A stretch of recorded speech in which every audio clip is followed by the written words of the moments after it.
opening. We're opening. Hey, we're here. Oh, hey. What's up? It is now slightly after 7 p.m. Central Time, after 5 p.m. Pacific Time, after 9 p.m. Eastern Time, and you are in a video store. We opened up late today. We scrambled to the store. Scrambled. We were at the tea shop next door, and we just lost track of time. That's not true. Our computer was running really slowly, so we had to Reboot a bunch. Troubleshooting. We had to reboot a bunch so that we weren't in lag city. Hello, Munson J. Hello, Pathos. Thank you guys for being here. Sorry for the delay in opening up today.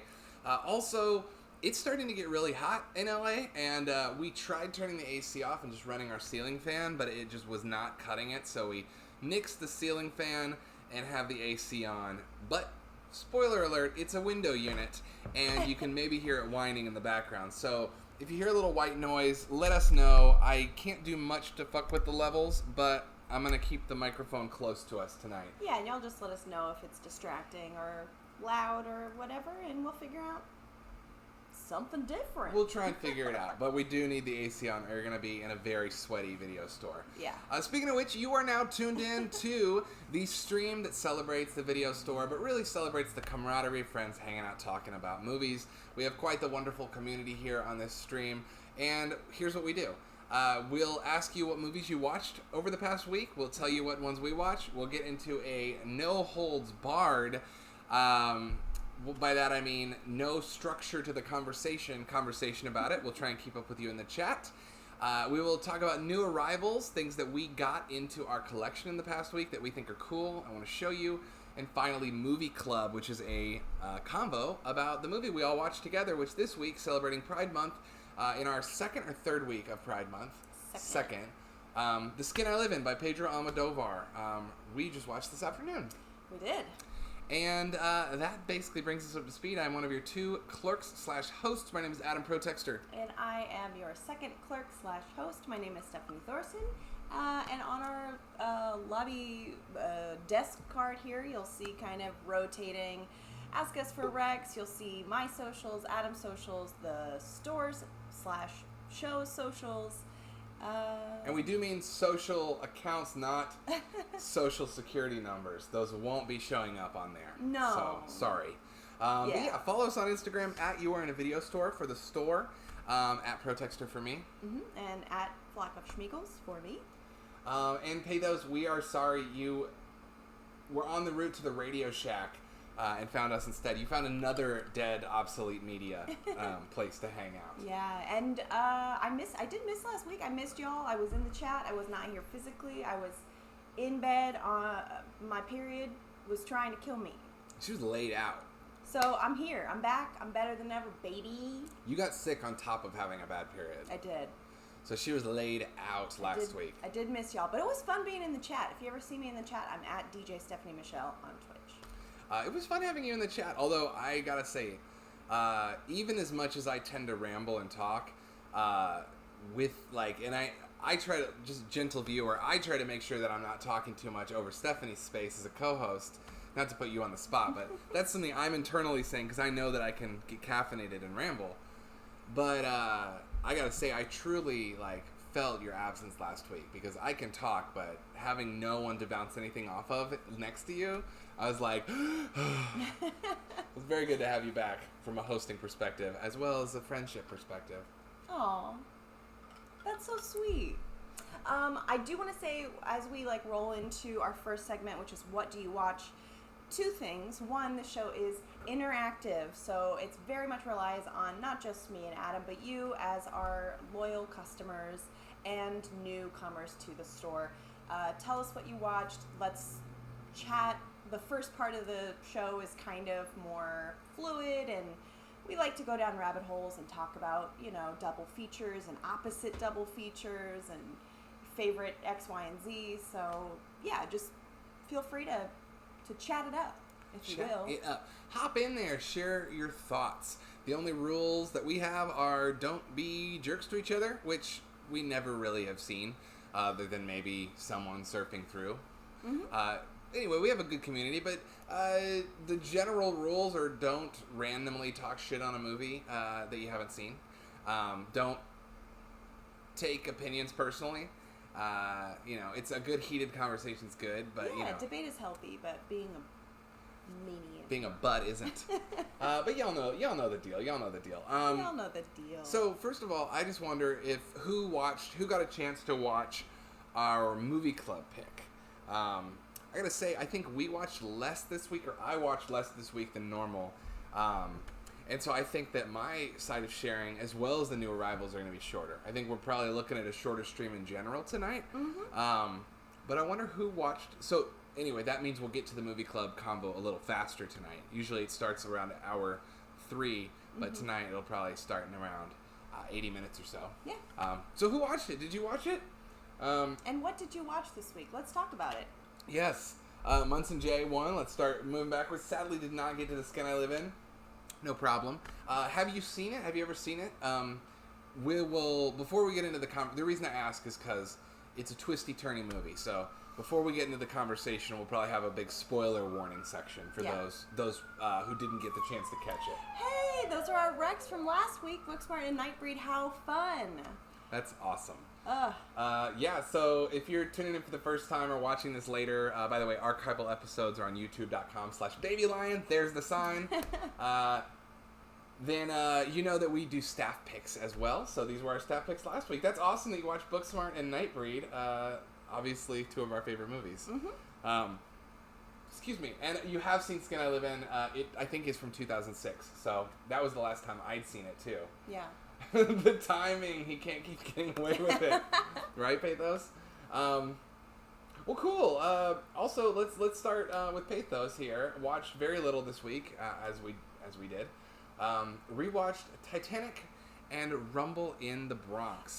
Speaking of archival episodes, we had a long discussion about Titanic at the very beginning of this show. I don't know what episode that would be, but I think you would have been there for that, Pathos. We talked a lot about how people perceived that as a romantic, feminine movie, but it's really like an epic drama, romance. Well, I think I remember making the point that so many movies that are big epics are war, or they're about the male psyche. So many epics are. They're about war or survival, turmoil, conflict. Star Wars. And it's very rare to see the artifice of a genre like a disaster movie used to instead represent the emotional reality of a teenage girl, and how we just never get that. And so it was super gendered upon its release.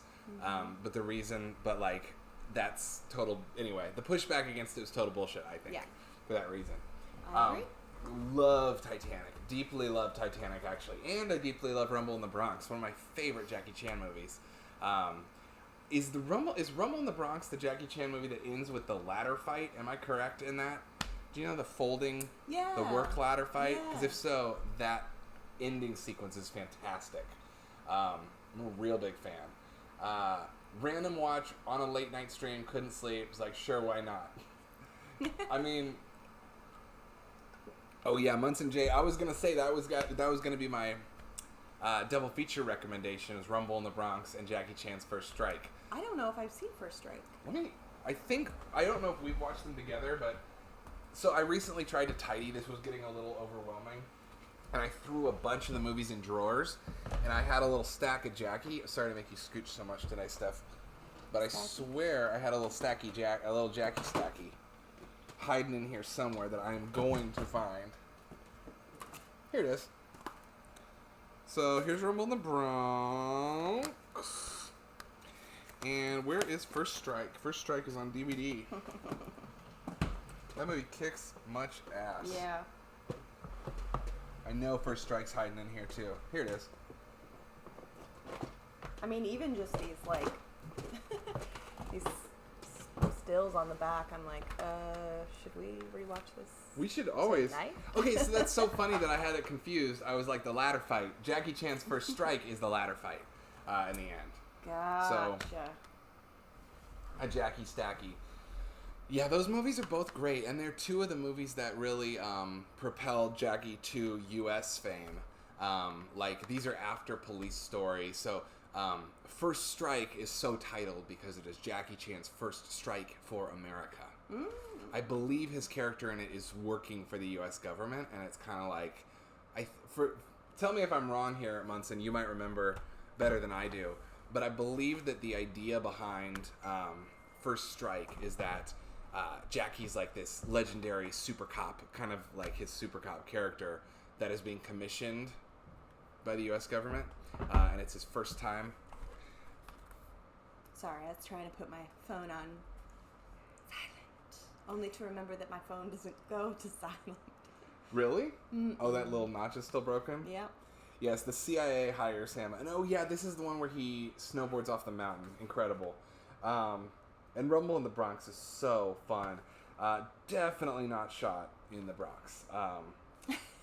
Definitely shot in Hong Kong. Yeah. And dubbed. Stanley Tong, who directed a bunch of his. Stanley Tong actually did both of these.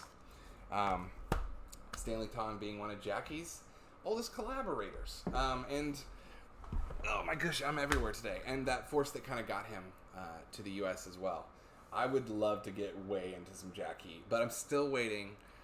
I'm not going to get upset, but I'm still waiting on my goddamn Hong Kong Rescue Blu-ray order that I put in last November because there's like 3 or 4 Jackie Chan movies in there that I desperately want to watch the original cuts of. Well, fun. Munson, what did you think of Booksmart and Nightbreed? Did you have any takeaways? I'm trying to remember what we watched. I feel like we had I got a list. A light list this week as well. I think, there's something about like summer kind of coming in. People are like, oh, it's hot. It is hot. More vacuuming? I think it's more vacuuming. Oh my god. I feel like there's a weird thing when summer really starts hitting and it really starts getting hot. There's like a moment of transition where people are like, I'm going outside? Question mark? Yes. You know what I mean? Kind of. I don't think I'm following your... like just not hunkering down and watching. Yeah. Oh, okay. Yeah, I get what you're saying. Yeah. Also, things are opening up post-pandemic. For sure. But we bought movie tickets to an actual movie in theaters. We did. We're going to go see Existence, right? Mm-hmm.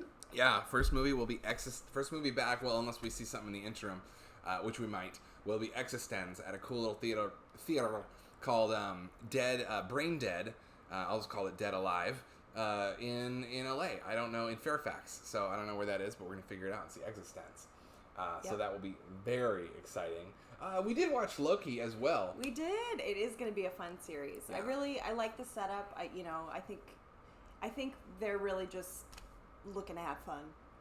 Yeah, there's a line that really stood out to me where someone says, I know who you are. You're the criminal with the blue box. And that, I was like, there's Doctor Who all over this. It's very much high concept time travel sci-fi with a snarky, hyper intelligent lead. It's very much feeling like Marvel Doctor Who territory. And I agree, Owen Wilson was very fun as Agent Mobius. And I really loved the kind of Gilliam, Junet sort of imagery they were playing with. It was definitely derivative of a lot of famous art films, but it was fun to see Marvel expanding their cosmic world. Yeah. And I'm really excited to see the cosmic forces in the Marvel universe. I really want to see Eternity and Infinity as giant beings in the stars. I'm sure we'll get there, but I want to see that shit in IMAX. Oh yeah. And yes, Munson says First Strike is him. Yes, I checked the back of the box, says he's working for the CIA. Halfway through the first episode of Loki. All right, we won't spoil anything. But yes, very, very fun. You got to finish it after the stream. Yeah. Oh, also, before we get into movies, while we let people sort of drop some more thoughts in the chat, speaking of television, I think 2 weeks ago, we let y'all know that we wrapped Shrill, which was really great. Mm-hmm. We ended up kind of binging through the first season of a show called Work in Progress, which is available, I think it's on Prime until the end of the month. Until the end of the month. For free. Which is another really just great writing, super body pause, super queer pause, great representation show that I just ate up. It was I loved it. Really good. I ate it up too. I honestly really, it's very much about mental health too, and I very much identified with the main character, Abby McEnany. She was the head writer, I think, and actor, and I think it's semi-autobiographical. Mm-hmm. But yeah, same showrunner as Shrill, or same lead writer? I think that it's same, like, writer, some of the same writers, but also Lily Wachowski is one of the executive producers and head writers. I don't know what extent in the writing Lily Wachowski was. Well, I saw her name a few times in the credits, but what's interesting is I thought that Lily Wachowski had kind of like retired from film, because Lana's the one working on the new Matrix movie. Mm-hmm. Lily Wachowski's bio on Twitter, as I mentioned a few weeks ago on the stream, explicitly says not on the new Matrix film, stop asking. So I think she was just a writer or just a producer, but I may have seen her name in the writing credits as well. Yeah. I wouldn't be surprised. I mean, she's already worked on like Sense8 and explored some similar themes to what's going on. Yeah. But really great show. What is it? 8 episodes, 8 25-minute episodes, pretty bingeable. We actually forced ourselves to watch it slowly. But really great just interpersonal drama about someone kind of spiraling with their mental health while trying to keep a relationship afloat. Mm-hmm. And if you have... I think it would speak to anyone who's gone crazy during pandemic also. Yeah. I think that the way mental health is represented in this show is weirdly, and I don't know why I say weirdly, but I feel like it's one of the most grounded approaches because it is just over the line of what you might see, but just under the line of like people really taking it to another level. I'm not explaining this well. Like, it feels very real.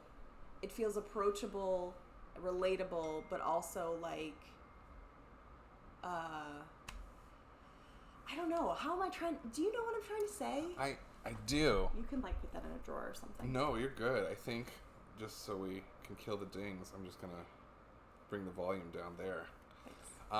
Because that's actually our plans for after the stream, texting us and canceling on the plans. So I'm going to take a break in a second and text them back. So we were supposed to hang out with friends tonight, but they can't do it anymore. No problem. We're going to be here with you instead. I think what you're trying to say is that it explores, there's conversations with people who are mentally ill and exploring it, but the conversations feel more like a real uncomfortable, no easy solution. Sort of like... they don't feel like a scripted exploration of this thing. They feel like a messy, pretty grounded representation of it. For sure. And it's also like this idea of somebody who is grappling with aspects of their mental health that like truly take them out of the control seat, the driver's seat. Like truly, like you can feel this character doing and saying things that she doesn't want to be doing and saying, or doesn't have self-awareness about, and how it affects, like it is as much about her struggle with mental health as it is about people who love her trying to support her. And I think that that's a really important narrative to explore as well. I would agree. That's also what I got from it. And Abby McEnany is not really on socials, and that's also a really interesting career, someone who can have that sitcom and not be on social media. I personally find that admirable and cool. Yeah. Pathos, I also thought that was a very cool moment on Loki with the drawer, and just in general, that aspect of the Marvel Universe. But that was also, I agree, it was a fun moment. Munson, Booksmart, and Nightbreed. Man, these are obviously two of our favorite movies. What did you get a chance to watch the director's cut of Nightbreed? I actually... We watched the director's cut of Nightbreed, and I don't think I've seen the theatrical cut since high school. So I'm not super clear on the differences, but I know that there's like 25 minutes of new footage and 20 minutes of corrected footage from the original, and it was originally assembled from like VHS masters by a fan who called it the Cabal cut. This movie kicks so much ass. I was considering pitching it as movie club pick, but I feel like we've all kind of just watched it now. So it's, and one of the movies I watched this week was Hellraiser, because I was trying to follow that, keep pulling on that Clive Barker thread. Booksmart as well is just so fun. I would say Nightbreed, good double feature. I'm going to say it was great with Frankenstein, but you know that. I recommended that last week. Booksmart, good double feature. I think Booksmart would honestly be fun with Ladybird, but it would also be fun with Superbad. Yeah, for sure. I mean, it felt very much like a Superbad, but in a much different way. And I think we talked about this when we first saw it. When we first saw Booksmart, because it was on our list forever, and then one of our first streams we talked about it and the Superbad comparisons. Yeah. It's not as fresh in my head now, but if you have any fresh thoughts on those, we would love to hear them, Munson. Same for you, Pathos. If you have any fresh thoughts on Titanic or Rumble in the Bronx, if anything new came up for you on these rewatches, please do share. Yeah. Do you want to get into what we watched? Sure. See if anybody else pops into the chat. Yarp, yarp. Okay, so real quick, I'm gonna text our friends because I think they're feeling guilty for canceling, and they're texting a lot. So I just want to let them off the hook real quick. Stephanie, I will show you my list of what we watched and let you start talking. Okay, cool. Whilst I am going to need the phone to shoot the text off. I'll just go in order then. I'll start with The Birdcage. 1996, I think. Nathan Lane, Robin Williams. Let me know if you've seen The Birdcage, what your thoughts are. This was my first time seeing this movie. It's basically about a man and a woman who are engaged, and the woman's family is, not only is her father a politician, kind of embroiled in a scandal, they're also obviously like very conservative, Republican, right-wing, and the man's parents are two gay men who own a nightclub, a drag nightclub, and there's just a lot of comedy ensues, really. I think for me, one of the funniest aspects of this movie is not an out. I think it's played for humor, but it's one of the more subtly played jokes, and they decide that they have to redecorate the house to make it normcore. Normcore, but there are 3 separate attempts at redecorating the house, and they're all just ridiculous, hilarious, like attempts at like seeming straight. There's like a giant bringing in a moose head. I think there's like a crucifix. But it's funny because the way that they land on redecorating the house is a hilarious interpretation of what you think a straight person's house would look like. Because it's like a medieval castle. Yeah. It's like a cross between like a monastery and a medieval castle at the end of the day. It's interesting. It's like heteronormative drag almost. Yeah. And so it's a remake of a French movie called La Cage aux Folles. I have not seen that. There was actually La Cage aux Folles was a smash hit in France and spawned a sequel. So there's actually 2 of them. I didn't know that. Yeah, it was a big comedy hit there. And I mean, I've never seen that. I've only ever seen this, but what is there to say? You've got the gay couple is played by Robin Williams and Nathan Lane, and then you've got oh my God, I'm forgetting her name. Weiss. What is her first name? Oh my God, I feel so bad for forgetting. Kathy Weiss and Gene Hackman. I'm gonna look her up. Gene Hackman plays literally the straight man, but like in a straight absurd comedy dynamic. Literally plays the straight man, and there's kind of 2 aspects of comedy. Like I'm kind of interested in like your take on this as comedic screenwriting, because there's kind of these 2 odd couple relationships. Like we've got the Nathan Lane and Robin Williams. Robin Williams is the more buttoned down, like traditionally masculine, show running, like man of the house, and Nathan Lane is very dramatic and very feminine, and it is definitely like playing more into like 90s stereotypes of a gay couple. But you've got that comedic dynamic, and they play with such genuine love for each other that it just really comes across as like this. It comes across like a sitcom mom and dad. Like they're just really likable and very foible-y and dorky. Yeah. But you've got that dynamic, but then you're also playing that as a unit, as the absurd dynamic against the straight couple. and Gene Hackman, who does a lot of heavy lifting as a straight man because he is hilarious, even though he's not, playing. He's not Robin Williams.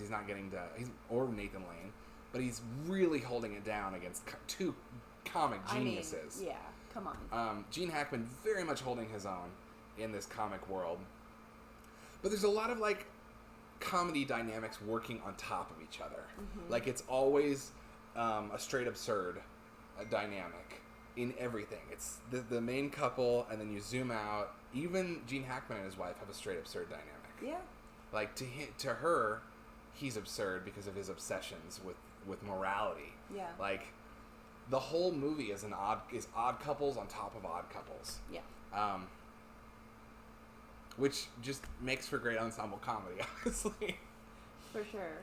And you all know my obsession with like art production and wardrobe. I mean, Nathan Lane and Robin Williams' costuming in this movie is just amazing. There's a lot of references to Versace and Gucci, and it's just really fun seeing all that like 90s obsession with designer clothing. Yeah. Let's not forget the star, the guy, the person who steals the show also. Callista Flockhart, Hank Azaria. Yeah. Who is probably playing a role that I think, there's a whole conversation to be had about representation and if it's okay for him to be playing this role. Hank Azaria is one of those people who's built a career on doing voices, and certain ones of those, like Apu, he has expressed regret for doing. So I would be interested in knowing what he thinks of this role now, but I will say, going back to the idea that if you're going to be potentially this offensive, you have to be this smart. It's not just the smarts. He is performing his role as Agador with such love, and the goofiness is really... Now, this is my perspective, being who I am, so take it with a grain of salt, but I do not interpret Hank Azaria's performance in this as being one that is mocking to his character. It feels like the humor is not coming out of his accent per se. The humor is coming out of his character's absurdness. The fact that his character can't wear shoes because he'll trip in them. Yeah. That's not a gay stereotype. That's Agador. Yeah. And I think that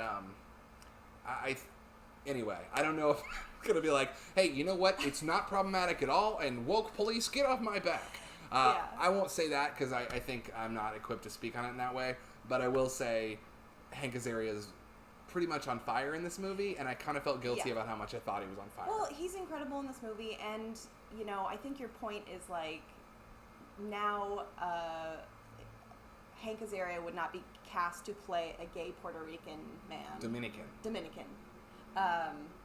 But in the context of the time that this film came out, it doesn't feel like it's coming from a place of mocking. It doesn't feel like it's coming from a disrespectful place. It feels like, to speak to your point, very much like he's making the character choices based on that person, seeing that person as like a holistic being, and just really nailing that performance. Yeah, and honestly, that's a conversation I'd be interested in getting in about this whole movie, because this whole movie plays with gender roles and gay stereotypes in a way that is very 90s. And it was progressive for its time. It did help. Like, I think this movie, especially directed by Mike Nichols, who's generally been very sex honest, sex positive, progressive director. I mean, The Graduate, Carnal Knowledge.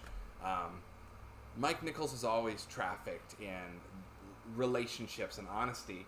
And I think this movie, for its time, was a progressive representation, or at least trying to be more representative. But it's also it does fall into, like, Will and Grace traps at the same time. Yeah.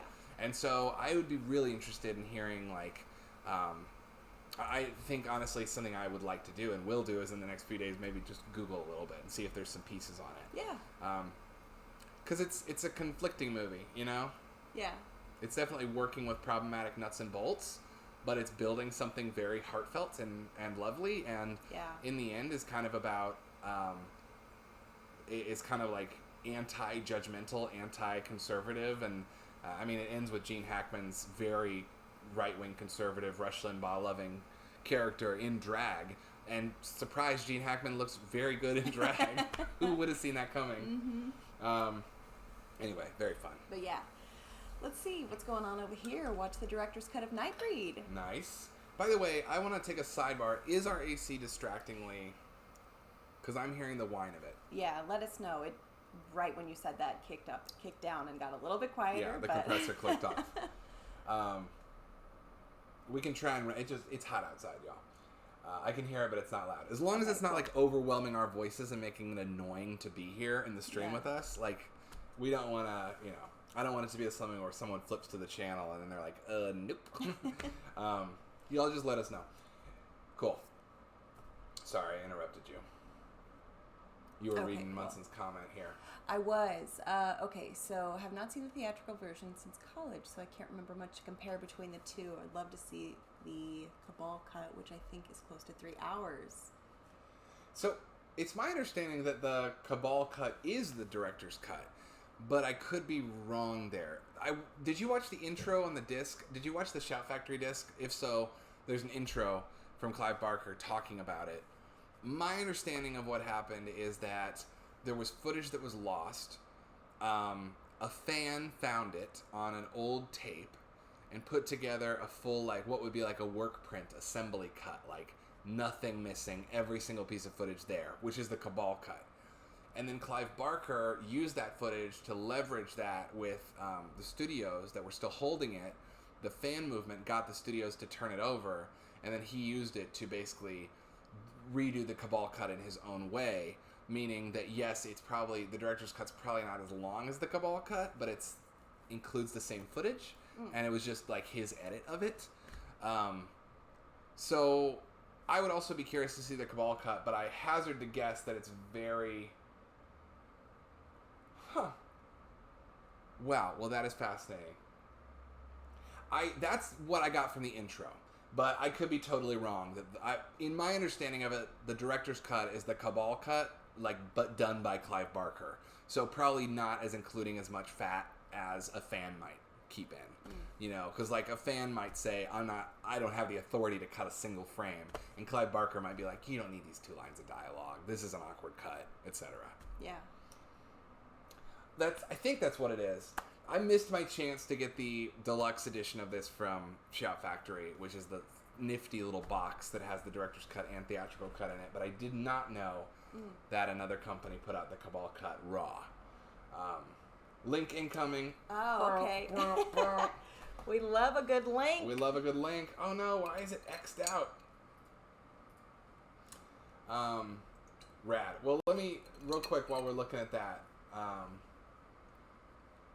Booksmart was terrific. Third watch, love that. Still get a kick out of Billy Lord. Is that Cardi B? The fallout at the party. Cannot wait to see what Olivia Wilde does next. Oh, you double featured it with Good Boys. Yeah, that was actually, I was going to say, I feel like that would be good too, but I just didn't feel that I had the authority to recommend that because I haven't seen Good Boys yet. I haven't either. How'd you like Good Boys? So you watched Good Boys as well. Yeah. You're admitting. How was it? I haven't seen it. Is that Olivia Wilde? No, Good Boys is, remember we talked about this last week. Good Boys is the poster with it's red and it's the little boys and it's Seth Rogen and Evan Goldberg. Right, it's 12-year-old kids. Yeah. Yeah, that's the one I still need to see. Region B, but Arrow Video has both cuts. Good to know. Good to know. I do not mind a Region B disc. Because we have a Region Flip. It's not a big deal. Not a big deal. We can order from the UK or wherever. Linking permitting doesn't work. Message me the link and I'll post it for you. Oh, interesting. Good.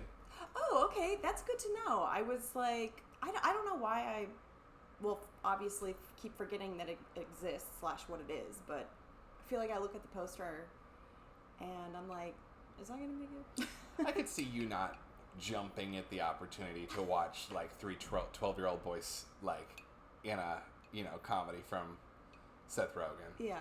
Just because. Well, do you like Superbad, or has it been a while? Yeah, I've seen Superbad 5 times. I'm not saying you wouldn't like it. I'm just saying that I think sometimes when there's those bro-y comedies, your gut instinct might be I'll watch it sometime. Yeah, I think that's an old I'm going to set this down because I keep cooking it. Oh, I it's just okay. realized it's I'm right actually by the- parched. I will yeah. take it from you. I think that is an old instinct that I just need to get over, because we've talked about this on the stream before, but I used to be like I went through a phase where I was like pretty dismissive of bro-y comedies, quote unquote. I think mostly because I was just annoyed by other people parroting things from those movies and thinking that somehow inherently made them funny. This has been a thing that I've had to get over, being like, people quote movies, it's fine. So I think what you're really saying is you were annoyed with young men who worked at restaurants in the teens who you worked with. Yeah. Because this is very much a we work service, we're dude bros who work service culture. Yeah. Is like quoting, it's a shorthand. Yeah. I feel like also it was that, but also like you can't be blamed because at a certain point you had to really kind of work hard to distinguish which of those bro comedies were worth their salt, which which sucked. But we've done our little excursion of like dipping into a few of them, watching some that you dismissed, and some you have. I mean, that's why we ended up on Grandma's Boy as a movie club pick earlier in the year. Yeah. We went through a whole little phase, and some of them you find like. You're like, oh shit, that was hilarious. Like Neighbors 1 and 2, completely killed. What pleasant surprises, by the way. For real. And we just discovered that the other sitcom we're watching, Friends from College, which we just picked back up on your recommendation. The first season, or the first 2 seasons, are directed by Nicholas Stoller, who did Forgetting Sarah Marshall, Get Him to the Greek, Neighbors 1 and 2. But then we'd watch others, like Grandma's Boy, and we were like, okay, so this is the thing. This is the thing I thought it would be. Yeah, it's like on the nose, precisely what I thought it would be. Exactly the kind of movie I was critiquing, which, unfortunately, I did conflate a lot of movies that are genuinely funny with that type of film. And I feel like now we're just, I think everyone goes through that phase in your early 20s of like kind of writing off a genre. I think a lot of men do it with chick flicks. Yeah. Unfortunately. And a lot of women don't even get the chance because they're being like shanghaied into going to see whatever. But I know that I was unfairly dismissive of stuff and came back to it later. I was unfairly dismissive of Fast and the Furious when it came out in junior high. I remember my friends went and saw it and thought it was awesome, and I was like, that's a dumb action movie. Have you heard of Pulp Fiction? I was like a pretentious-ass 13-year-old. And I missed out on my chance to enjoy Fast and the Furious movies throughout high school. I didn't see my first Fast and the Furious movie until I was like 25. So it just goes to show... I didn't see it until I was Judge not. 32. Right? Because of you. And I was like that as well. I was very much like, I'm sorry, I need to go watch Buffalo 66. Right, yeah. So if you could just give me some space. Have you heard of Vincent Gallo? Well, I'm going to open this link. Thank you to Munson for providing the link and Pathos for the alley-oop on it. And welcome Wedge to the chat. All the elections are sold, all editions are sold out, the website says. But I will lust over it and hope to not pay too much on eBay someday for it. But what up, Wedge? See, this is a thing I didn't get the chance to do, was find it dope in theaters. Good to have you, Wedge. And thanks to both of y'all for that. And yes, I mean, Fast and the Furious kicks ass. Yeah. We watched it together. We were gonna go on we were gonna try and watch all of them over last summer, and I think we just got distracted. We did. On the note of car movies, though, let me pivot to one here, and now that I'm done texting, I will go ahead and leave this out. Oh shoot. One moment. A friend is asking about this. Here's what I know. Going in blind. Sorry, I'll hate to text on the stream. As LA opens back up, we're like doing some, where can we go to network? Where can we go to see shows? Where can we go to connect with people? I'm trying to go see a rap show tonight. We were supposed to have a hangout with friends after the stream, and they can't make it, but one of them is still free, so she asked, what's the details on the rap show? So I was saying, well, here's where it is. I don't know anything about it. I just saw it on my feed. Yeah. So anyway, a little bit of extracurricular knowledge. Here's our list, though. So I'm going to go ahead and skip, speaking of cars, one movie that I watched this week, is this bad boy, and I'm not sure. I know we've talked about this before on the stream, but one that I rewatched this week was Speed Racer.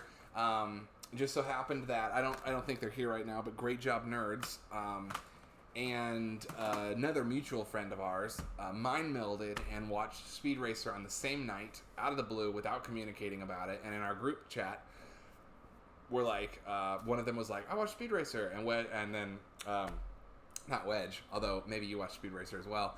Great Job Nerds was like, "Oh, are you kidding me? I just watched it." So I had to throw it on. End of story. It's the best movie ever made. I really like. I've ranted about Speed Racer before. I think maybe we talked about doing a summer blockbuster series. Mm-hmm. I'm going to nominate that we come back to it maybe in July and make it a movie club pick, and then y'all can really hear my rant. But for now, let me just say, this movie never gets old. It is one of the most creative things ever put to digital film. And you wrote, like, basically a novella on digital cinema, and, like, your main focus was Speed Racer, right? Yeah. What up? Yes, Munson. More like a Nanja. Yeah, I'm very attached to Speed Racer for a few reasons, but yes. Speed Racer came out in 2008. At the time, I was a senior in film school. I was in a film theory-centric school, overproduction, and my senior project, instead of making a film, I was already making an independent film. So instead of making a film and doing the production route, I was in the theory route.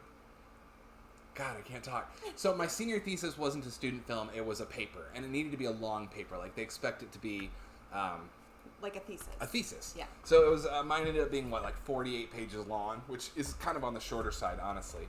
But I had written a lot of it, and then I saw Speed Racer, and it's on, in a nutshell, it's super, honestly, like, even rereading it now, it's one of those, you ever read stuff you wrote in college and you're like, I was smart once. Yes.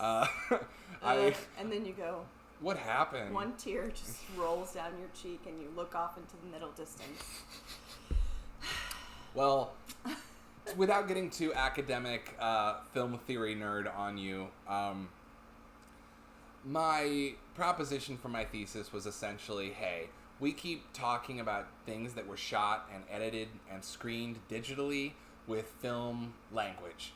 We keep referring to them as films. We talk about cuts and edits in a way that locks the theoretical approach to digital film into the theoretical approach to film, analog film, much in the same way I argued that early in the first 20 years of film theory, people couldn't stop comparing it to stage plays. And I was basically saying, digital's new. We always end up doing this thing when we're discussing art theory where we marry the theory of the new thing to the theory of its nearest descendant, or nearest, not descendant, the opposite, nearest antecedent. And so I was basically saying film theory for digital film should be freed from that, and Speed Racer come along, and I see Speed Racer, and it's doing everything that I'm talking about how digital film should aim towards. It's painting an entirely new reality, and there's no possible way to achieve what it's doing on analog physical film because it's existing now in a purely digital space. So yeah, Speed Racer became like very central to what I was writing. And my nose was squunching up half that time you were talking because I was on the verge of a sneeze. Oh, Sneeze Racer. Just didn't happen. Exactly. Only seen it once, Wedge. You gotta watch it. Seriously though, like I do think Speed Racer is a groundbreaking movie, and I don't think it's gonna fully. I think it's now starting to get full critical appraisal. Weird prediction. I think that if we're going off the 20-year rule, it'll be around 2026 that people truly start to look back and be like, "Oh my God, this movie's incredible," and it is. Yeah. And the Wachowskis rule hard. Anyway, speaking of queer cinema during Pride Month, Speed Racer also made sense, not just because it's a movie by trans filmmakers, but because the movie itself is pretty camp. And it's not really trying to have a whole lot of representation going on. Most of the characters in it are pretty heteronormative, but Sparky the mechanic is a bi character, and when you know that canonically, watching it is fun because seeing him flirt with Speed is kind of a joy. Anyway, Cars, Fast and the Furious to Speed Racer. It's like the camp and the super straight version of the same thing. Yeah. What's going on in the chat? Anything? I think Wedge was just saying Speed Racer's on their short list to watch again. Grandma's Boy was surprisingly terrible rewatch. And Munson was saying Nanja because after... oh my god, my brain's broken today. I took a power nap before the stream, and I think it wrecked my brain. Oh, no. John Goodman kicks a ninja's butt and says more like a Nanja. Writing. Writing. Cool. Shall we move on to Star Wars? Yes! So, let me pull this out. Yeah. For those of you who are regulars, you know we've been moving through the Star Wars films for the first time, watching them in order of episode. So, yep, here we go. Here we go. The millennium. A millennium. Falcon. That was good. That was good. Thank you. The reason I pull out this is because this is the, well, first of all, this is from the video store I used to work at. I think it's still got the sticker on there. It does. There we go. Show that off. That's for entertainment. This is the beta tape of Star Wars. And it's the video rental library version. This was probably like $90. The reason I pull this out is because we didn't just watch episode 4, we watched Star Wars. We did.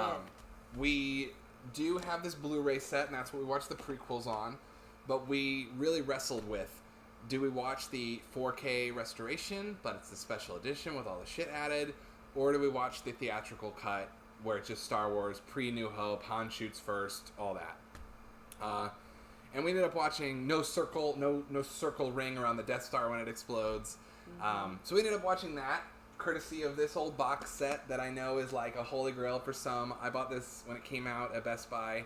This was the only time that the theatrical editions of these movies were ever put out officially in a widescreen format. And I had to adjust the settings of the Blu-ray player and the TV to get them to zoom in. Yeah. Because they are very pointedly not anamorphic, because George Lucas very much wanted them to be special features and not the main attraction. He does not consider them to be the Star Wars movies. He considers them to be rough drafts. Anyway, that's my nerdy spiel on it. Stephanie, since you hadn't watched the prequels in a while, I'm going to put you on the spot. What was it like coming into the original Star Wars with so much time and in new context? Yeah, it was really fun, and it was like, I think we briefly discussed this like halfway through the movie or something. It was like, we're coming into this movie having just watched episode 1 through 3 and having all of this context and understanding of who everyone is. It's hard to remove yourself from that and imagine viewing this coming in ice cold without any understanding of who is who and what's going on and who's, related and... It's weird because it's definitely, this is the first time I've watched in numerical order. Uh-huh. And so it is definitely weird. Like, I've done episode 3 to 4 before. I remember I watched episode 4 after I saw episode 3 in theater, and I remember at the time being like, Darth, your soul! When he comes through at the beginning, and being really moved by it. And this time got me, like, too, when Obi-Wan and Darth see each other, like, even though that old man lightsaber fight has been made fun of a lot, like, it got me. I was like, oh! It got me, too. I was like, ooh, boy. Only a master of evil, Darth. Ugh, it's harsh. It's harsh. It's harsh. That being said, well, at least the theatrical release that we watched, this movie is tight. It just, like... Oh, yeah. It's so tight. It's like there's, like, hardly any fat. No, I mean, and you can see George Lucas is very, like, mathematical, and you can see the work of a very nerdy but very precise brain. Like, one thing that stood out to me more than the prequels is the naming convention is so alphanumeric the whole time. It's, I mean, we take it for granted now, but Docking Bay A20, Docking Bay 94, Cell Block AA23, C-3PO, R2-D2, the fucking, like, Tantive 4. Every ship, every droid, everything is a letter and a number, and it's THX 1138, it's George Lucas's student film. Like, you can very much see there. I really recommend the BFI book on Star Wars, which is kind of it's a short book. It's kind of like the 33 1/3 books are for albums, but it's a BFI book. It's anyway for Star Wars, but it kind of goes through where Lucas was at when he was making it, and kind of compares and kind of makes the point that while he's making a protest film ultimately about the U.S. government in Vietnam, and kind of critiquing the American evil empire, he is at the same time torn because he has more in common with the Empire as a director than he does with the Rebellion, because he wants order and precision and his world and his way. And it's because of the casting that the movie is so successful. Because just like we talked about with the prequels, his story is tight as a drum. Yeah. But the difference between the prequels and this is that, one, the actors are with each other on real sets, feeling real emotions and acting. Two, they all really like each other and are hanging out offset and are young and don't understand the cultural importance of what they're making. Yeah. I mean, imagine if you could, like, time travel. Right? And also imagine being young Carrie Fisher vibing with two hunks on set and, like, just riffing and flirting and having fun with a young Harrison Ford making a dumb sci-fi movie you think's going to go nowhere, and you're versus being Natalie Portman and being like, this movie's costing $300 million to make, for sure, and it's Star Wars, and there's so much on your shoulders. Yes. And to speak to, like, the kind of return to it being on sets and everything, I think we both figured out organically that we had watched the BTS doc on Empire of Dreams about all of the miniatures and about, like, I mean, what a feat. Like, I'm getting chills just thinking about everything that was accomplished. Like, it's insane, the visuals, and that's another thing that watching the theatrical cut reminds you of, because in the new cuts they've taken a digital paintbrush to every model. Yeah, and they think that makes it tighter, but seeing what they did with nothing, or with no digital rather, is like, this is an incredible accomplishment, you guys. Incredible. And as someone who had been lamenting, like, watching the first 3 episodes and how it is so, like, walk and talk in front of a green screen, it was just like, it was just so magical, like, being thrown back into that immersive experience, to the point where, like, Star Wars has admittedly never made me feel emotional. And at the end of this movie, I started crying. Really? Yeah, I was like, oh, look what they did. Look what they did there.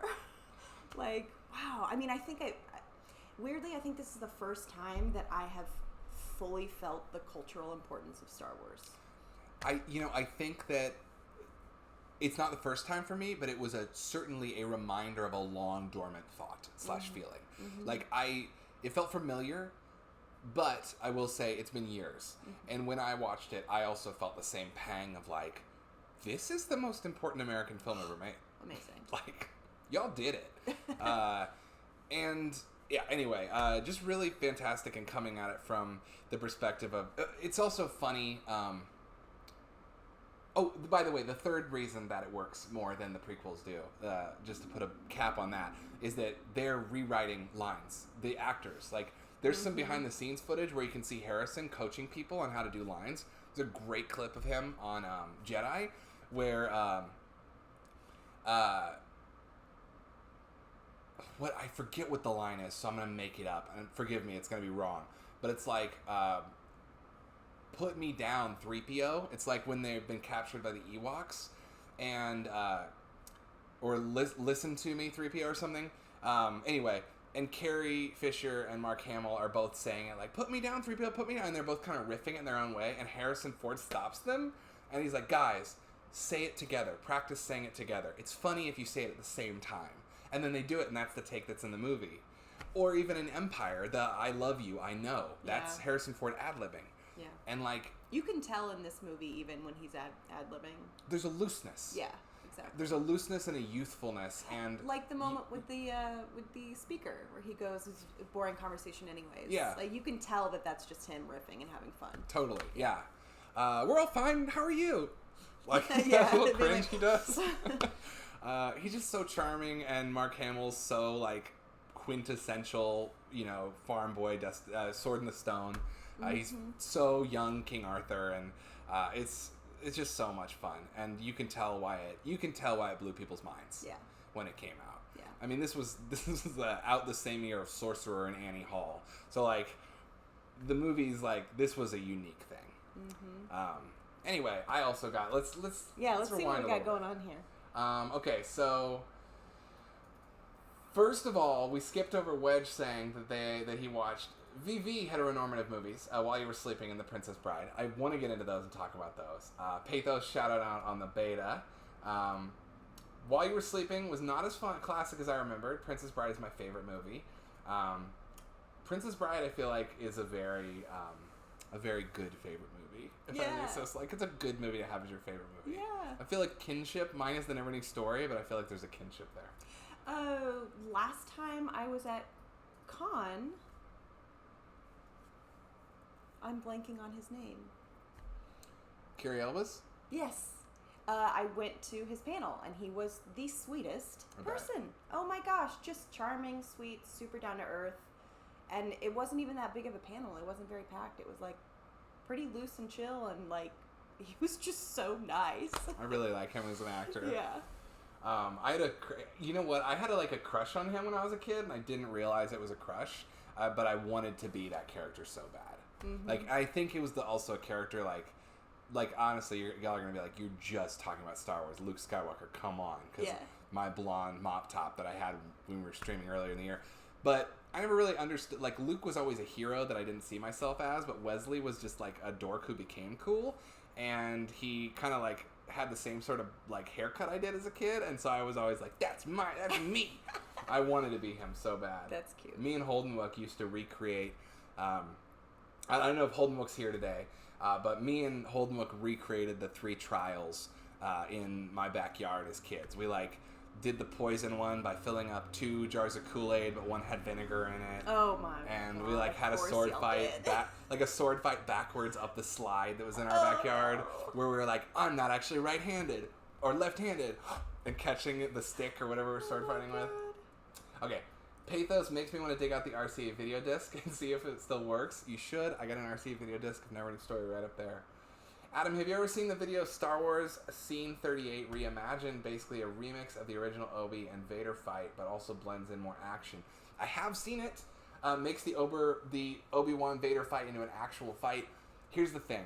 I feel like up until this watch of the movie, I thought, oh man, they're all doing gymkata and being crazy with their lightsabers in the prequels, and then flash forward and it's this stunted fight. Weirdly, this time, my interpretation of it totally changed. And instead, I thought, these are 2 masters who could go for it. But this is a conversation. They're in the pocket. They are sparring. Yeah. It's micro movements. They are not young anymore. They don't need to do backflips to prove they can fight. They could, but it's... And also, Obi-Wan is also ultimately killing time so that Luke sees him die because he's trying to teach Luke a lesson. Yeah. That's the other thing that's weird about watching these after the prequels, though, is one, the relationships that we know George Lucas did not write. He's not writing Luke and Leia as brother and sister by this point. He decided on that later. So we're supposed to go in knowing they're brother and sister, but they're not acting like it at all. Yeah. Same with Obi-Wan and Vader. That, I don't even think he knew Vader was Luke's dad yet. Right. Because he's writing this as he goes along. He said he had a plan, but it's improv, baby. So it's interesting seeing those things, but I guess that's my only point there. Oh, the Obi-Wan training Luke.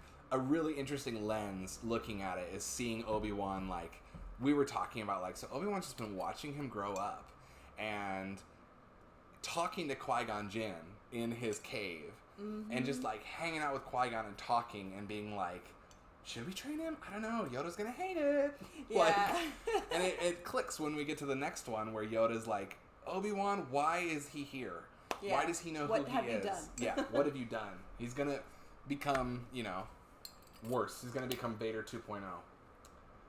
Okay, the way they composited the space battles using computerized cameras in 77 is pure genius. Agree. I mean, that stuff's mind-blowing. It's incredible. The way that any other sci-fi movie in this time is gonna maybe have some miniatures on a background and maybe even do some like fancy camera tricks with multi-plane camera to superimpose, but the movement, these are cockpit shots of diving into trenches. Mm-hmm. It's fucking unreally, like, it is unreal, that level of... God, can you imagine seeing that in theaters? Right? I would just be like, what is happening? Right? I am going to open this link, and anyone who hasn't seen it, you should definitely check out the link that Pathos provided, because it is really interesting to watch that fight, kind of updated. But that said, that's cool. I like the old man fight. Yeah. I came around to it as a Star Wars fan. Wedge says there's a kinship with the movies, favorites, and he's apparently a wonderful person. Yeah. Such an incredible surprise to see him in Saw. I agree. When I popped in Saw, the DVD of Saw back in the day, I remember being, Carrie Elwes, what's up, dude? I've only seen Saw once, and I feel like it just keeps coming. It keeps coming up randomly. I'm like, they just put out the new reboot. Oh, I see. That's why it's back in the zeitgeist. And also, I mentioned this in the chat last week, but there is, if you don't follow Leslie Jones on Instagram, she does it's very funny. She does this thing where she like is essentially live tweeting, but with Instagram posts, not in her story, on her grid, of just shakily holding up a camera while she watches something and reacting in real time to it. And there's a whole collection from her watching Saw and being like, this is a scary ass movie. I think it's Spiral that she's watching. Is it? It's Chris Rock, right? Oh. So that's the reboot. It's called Spiral. It's called Spiral from the Book of Saw. It's a reboot. Okay, I think she like calls it Saw. Like, I mean, it's a Saw movie. It's part of the franchise. Got it. I don't think it's anything. That's like, calling any Halloween movie casually Halloween. Yeah. Or calling it a Freddy movie. Yeah. Whatever. Well, I didn't really like dive in, but I watched a lot of her doing that with previous things, and I know that they're all very enjoyable. So if you're a Saw fan, a Saw fan, maybe check it out. Wedge says, I'm not left-handed either, gives him goosebumps every time, and I agree, it's such a good moment. I'm going to rewatch that. We got to pick up the Criterion release. Maybe the Criterion half-off sale's coming in July. Any of you who also like buying physical media, word to the wise, if you're interested in some Criterion titles, but you don't want to be paying that $40 per title for it, just keep an eye on Barnes & Noble. Go to barnesandnoble.com, this is what I do. Get your Barnes & Noble account set up so that you log in, add whatever you want to your cart, and then once July rolls around, they will kick in their Criterion sale, 50% off, and you're going to see your cart get cut in half, buy it then, and you get it before it sells out. Personally, this year, I'm just trying to I was going to get the Boonwell set, but we lucked out and got the BFI Boonwell set at Amoeba. So I'm going to pick up maybe Princess Bride now. They have a really nice Blu-ray version of it that's like an actual book. It's really cool. That's fun. So if you didn't know about that, Wedge, you'd probably get a kick out of the packaging for it. And I'm sure the transfer is beautiful. But yeah, I'm going to pick up the Wong Kar-wai set and maybe one or two spares. But Princess Bride might go on that list. We'll see. That's a fun one. Pathos said, call that viewpoint exceptionally correct. They are masters for reasons. I forgot who it was. So all sword fights are conversations. I love that. And also, I didn't expect to see that. That is an unexpected connective tissue between Princess Bride and Star Wars. Yeah. Which, of course, are both kind of trying to be Kurosawa movies, it feels like, in their own way. Whenever I meet someone who's old enough to have seen Star Wars in theaters, I ask them. Almost always their answer is something along the lines of, well, it was like nothing we'd ever seen. Yeah. And I wonder what that experience... I think that our generation for that, I'm going to go ahead and say for our generation, it was The Matrix. Mm-hmm. I think so, yeah. Like the moment the spoon bends, everyone's like, what? For me, I mean, I think it's the moment that... It's the shot at the very beginning when Trinity jumps in the air and the camera goes over her. She holds. Obviously all of it. It's the bullet time. Yeah, it's everything. It's all of it. Remember all the like behind the scenes TV spots where they'd show how they did bullet time? Mm-hmm. Where it was like a room, it was like a green screen room with like 20 cameras. Yeah. God. Amazing. To be honest, and this is gonna sound hyperbolic, but this is gonna sound hyperbolic, and you're gonna think I'm a total nerdy fanboy. But if I truly try and think of a theatrical experience where I saw something on the screen I've never seen before that blew my brain against the back wall of the theater, it's honestly Speed Racer. Like, Speed Racer is liquid filmmaking in a way, like, I think of film as very, like, we all do. Scene, cut. Like, it's linear, it's boxy. Not to get back to Speed Racer, but even the frames on a film strip are boxes. Speed Racer is digital to the point where it's like, it really feels like the movie version of one of those 60s trip out light, liquid light effect boxes. Anyway, but Matrix. And I think Saving Private Ryan technically, like, popularized the shutter speed effect for action movies, and certainly the opening action sequence was probably one of the most grounded war sequences ever filmed. Yeah. Maybe has some competition with the Russian movie Come and See from the 80s. But in general, I would agree with you. But I mean, I just think Matrix is like the cultural, like, the thing is with Saving Private Ryan, people are talking to each other about how it made them feel. Yeah. But The Matrix is doing what Star Wars did in the sense that it's like, you won't believe your eyes. Yeah. God damn, I saw Matrix 3 times in theater, and I'm so grateful for that. I'm so grateful to be as old as I am sometimes. Amazing. Okay. My cat, God, I can't read. I think it's Goose. My cat Goose. Oh yeah, duh. I knew your cat's name was Goose. The little chat arrow is over. My cat Goose. God. My cat God. Come here. Sprinted down the hallway, clung onto the bathroom door frame, slid down like a fire pole. That's like close to 8 feet up. My cat. Well, all cats are God according to the Egyptians. That's amazing. Don't give our cat any ideas. Yeah, please. He's gonna wake up from his peaceful nap and start being a real nuisance in about T-minus 15 minutes. Oh boy. I don't know why I looked at this like it's a watch. It's a miniature PlayStation. Okay. Okay, last list on... Last call for Star Wars thoughts. Yeah, right? And if you're just joining us, please drop in the chat. We are in the What Did You Watch portion of our show. Every week we have an open forum discussion about what you watched, what we watched, and all of the fun little side streets that those movies lead us down. Mm-hmm.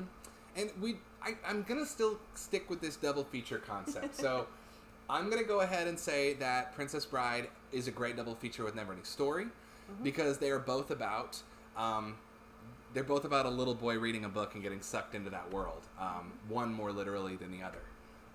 And they are both about how our stories are part of the stories we read. So I think those are kindred spirits for sure. What was the other one? While You Were Sleeping, I think you've actually pitched a double feature for this before, and I think it's Sleepless in Seattle. Yeah. I think it's interesting that you said it wasn't as much of a classic as you remembered, because I have been kind of being like, I would rewatch that movie, maybe. I remember it being good, but also not as good as probably I remember. So I feel like it kind of is one of those. I mean, if you're comparing it to something like Sleepless in Seattle, like Get Out of Town. I think it's more of there's certain movies that at the time we talk about them because they're all part of the same genre movement, and then we talk about them together, and then as time passes, we kind of sift through, and some become the classics and the gold that we sift, and the others become the hundreds of thousands of movies that we forget exist. Yeah. Like I always use this example, but when I worked at a video store, Are We There Yet, starring Ice Cube, was a huge hit for 2 weeks with families. And I don't think anyone's talking about that movie anymore. Right. And I always used to say, there's Are We There Yet for every year of cinematic history. There are thousands of movies that... And the tragic thing is that before home video, if a studio didn't see a financial reason to put it on tape because it wasn't popular enough to rent, they wouldn't. So... there's so much lost to time because of that too. But I think Sleepless in Seattle was part of that. It was considered to be one of the 90s rom-coms, and then as time goes on, it's it's okay. It's no Sleepless in Seattle. Yeah. A cat named Job. Didn't really like it. Not as Abby said, it didn't really like Yeah. it. Wasn't as strong as some others. Yeah.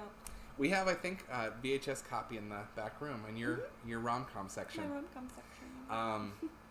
Which, by the way, let it be known, however, that we do stand Bill Pullman in this house. Oh, we do love a Pullman. 100%. He's the only president And I've ever Bullock. respected. And Bullock. But like, I'm sure everybody knows this, but I think it's so cute that while Sandra Bullock and Keanu Reeves were shooting Speed, they both had a crush on each other, but neither one of them said anything about it. I like how normal they both seem. I know. I mean, can you imagine, like, the two of them on set, like, crushing on each other and then being too shy and neither one said anything? Mm-hmm. To be a fly on the wall. Oh my god, to be Dennis Hopper. To be the bus. Dennis Hopper's just to be the bus. To be a wheel on that bus going round and round. Bill Pullman rocks. Pullman is great. We got some Bill Pullman love We from love Munson Pullman. and Wedge. And Munson said he recently read that about Speed. My heart. My heart, too. Love it. Okay, well, we don't want to skip over any good... I mean, he's always good. Yeah. But, you know, great performance in an okay movie. We were just talking about this last night. Not to throw any haterade towards a pretty popular movie, but this is kind of how I feel about Joker. Uh-huh. Great performance, mediocre movie. Yeah. It happens. Yeah. Okay. Let's keep this train going, and if I skipped any, please remind us. To be Dennis Hopper. I don't know why I just think of Dennis Hopper as a wild Sandra Bullock man. went to Abby's high school. That's awesome. That's so cool. That's rad. Love that. All right, the last movie that we watched this week was... Yeah, we have 2 queer movies left to talk about.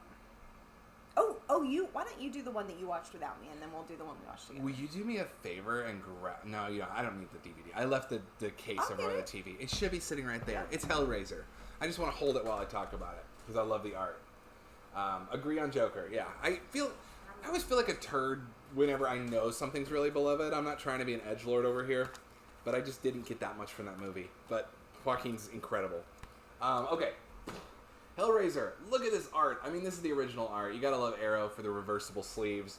Not a big fan of the Arrow art for these, so I flipped them all, but y'all know that one of the newer... If you watch the show, you know that one of the new arrivals was from the Arrow sale earlier this year. Finally picked up the Hellraiser box set, which is the first 3 Clive Barker-driven Hellraiser movies. I hadn't seen Hellraiser in years, and I definitely thought of the plot. Like, I thought I remembered the plot, and I remembered it very much along the terms of, like, teenagers find a Rubik's Cube from hell, they solve it, and S&M, BDSM BDSM demons terrorize them. It's kind of the plot, not really. There's also...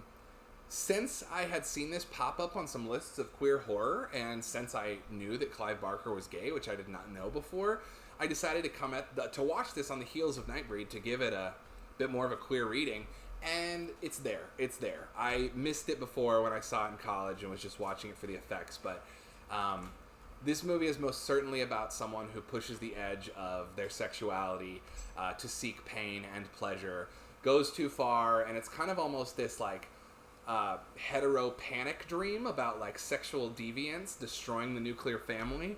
I mean, the plot really is man goes to hell in pursuit of sexual pleasure, ends up forcing a woman to murder for him so that he can continue to live a hedonistic life. The Cenobites, the demons, with Pinhead as the most iconic, are also explicitly S&M and sexual.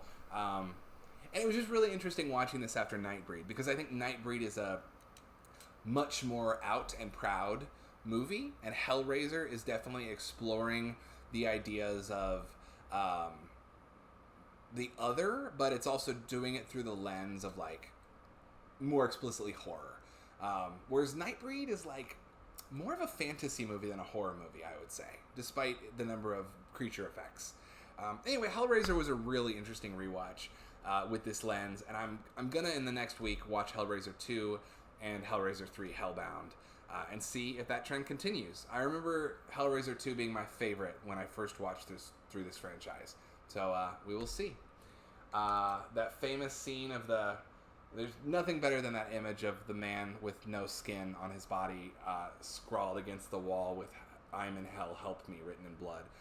That shit is iconic horror imagery. And just to get into the goopy, gory, gross out horror of this movie, the scene where Uncle Frank comes back from hell and crawls his way back into our dimension is one of the most incredible effects sequences of the 80s, and I would put it on par with the werewolf scene, the werewolf transformation in American Werewolf, in terms of just like hard stop to this movie. Let's spend the next 4 minutes getting as many amazing shots of this effect as we can.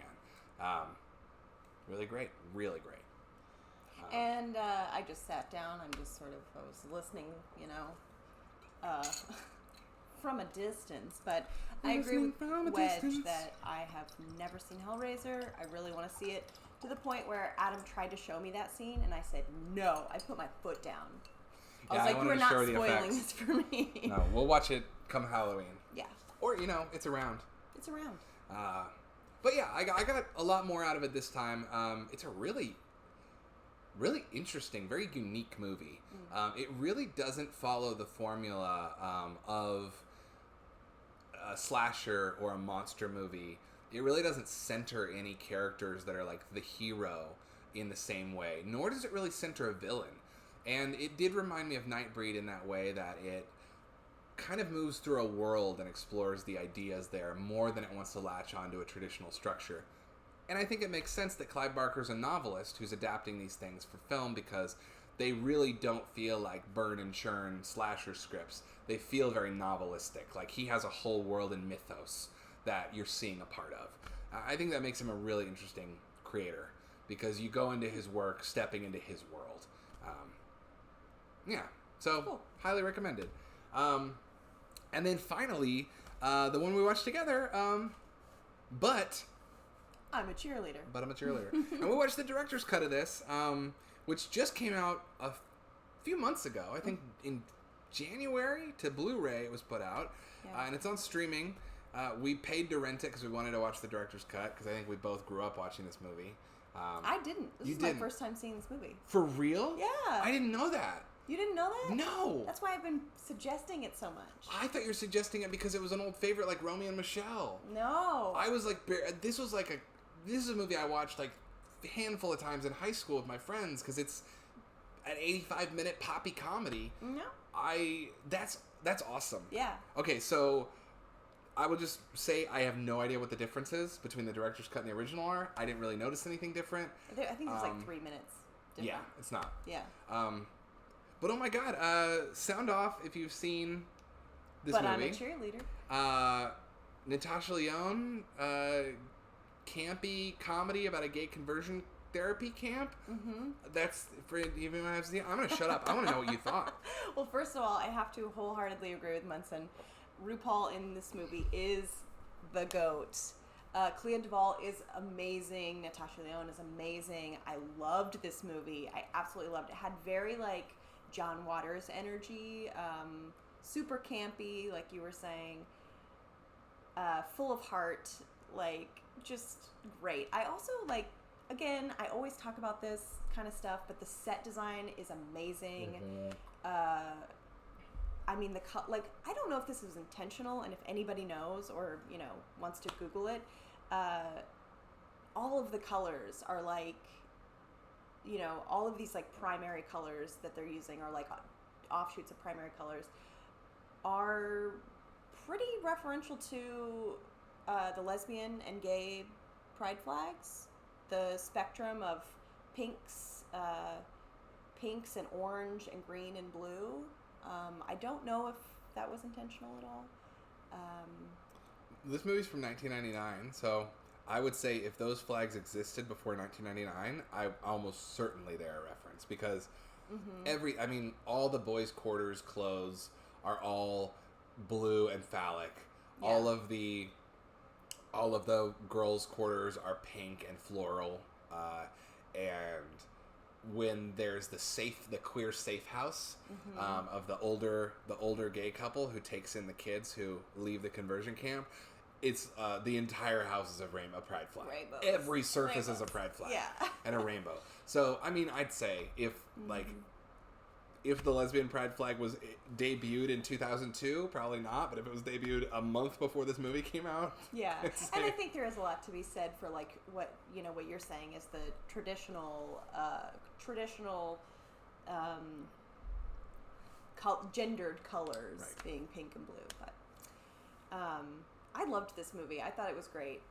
I thought it was such a really sweet love story, like at its core. Obviously a movie exploring identity and religion and all of these like tough topics. And the one character who is like a very mask presenting person who is the only straight person at camp, or the only fluid person, or at camp. Well, we always talk about, and I mean, the royal we as a culture always talk about spectrum, and it's a really interesting choice to include there's obviously the representation in the reverse. I mean, kind of Natasha Lyonne's character is that. She's very femmy, she's very girly, and she likes girls. And the character basically, I guess what I'm saying is there's a difference between sexuality and gender identity. And the one girl does want to present more mask, but her pronouns, and she wants to have sex with men. And it's actually like her sticking up for herself is a really emotional moment in the movie. It is. But first of all, two things I have to shout out. One, I agree with Munson. You kind of wrinkled my brain. I didn't want to interrupt you, but you kind of wrinkled my brain with the John Waters comparison. And Munson's shouting you out for that too. I think you're dead on with that. Thanks. Especially mid to late era. I'm like Pecker era. Yeah. Like like tongue-in-cheek campy comedy. Not necessarily gross out Waters. Yeah. Like matured Later, Waters. Yeah, for sure. For sure though, that's a really smart observation. I think that this would be a great double feature with something like Pecker or God, I'm blanking, but yeah. But the other thing I wanted to mention is, oh man, what was it? Oh, what you're saying about it just being a sweet thing. I think this is such a seminal movie for so many people because, yes, it is addressing these issues, but like, it's not addressing them in like a wake up sheeple, this is what's going on sort of way. And it's just so like, it's inclusive in the purest sense of the word, and that like, it is like it's addressing the issues of like gay conversion therapy and homophobia and intolerance and bigotry, but it's doing so like with such a heart full of love and inclusion, that it basically gets away with addressing those things without the movie becoming trauma porn. Yeah. At its heart, it's realistic in addressing that these things exist, but it's also, hey, gay girls, did you want 16 candles too? Here you go. Yeah, and I think really at its core, this movie is about, queer people almost always have to find their family. There's so much about found family and finding your community, and this is really what this movie is about, is like people finding their safe space and finding their found family. I love that. Yeah.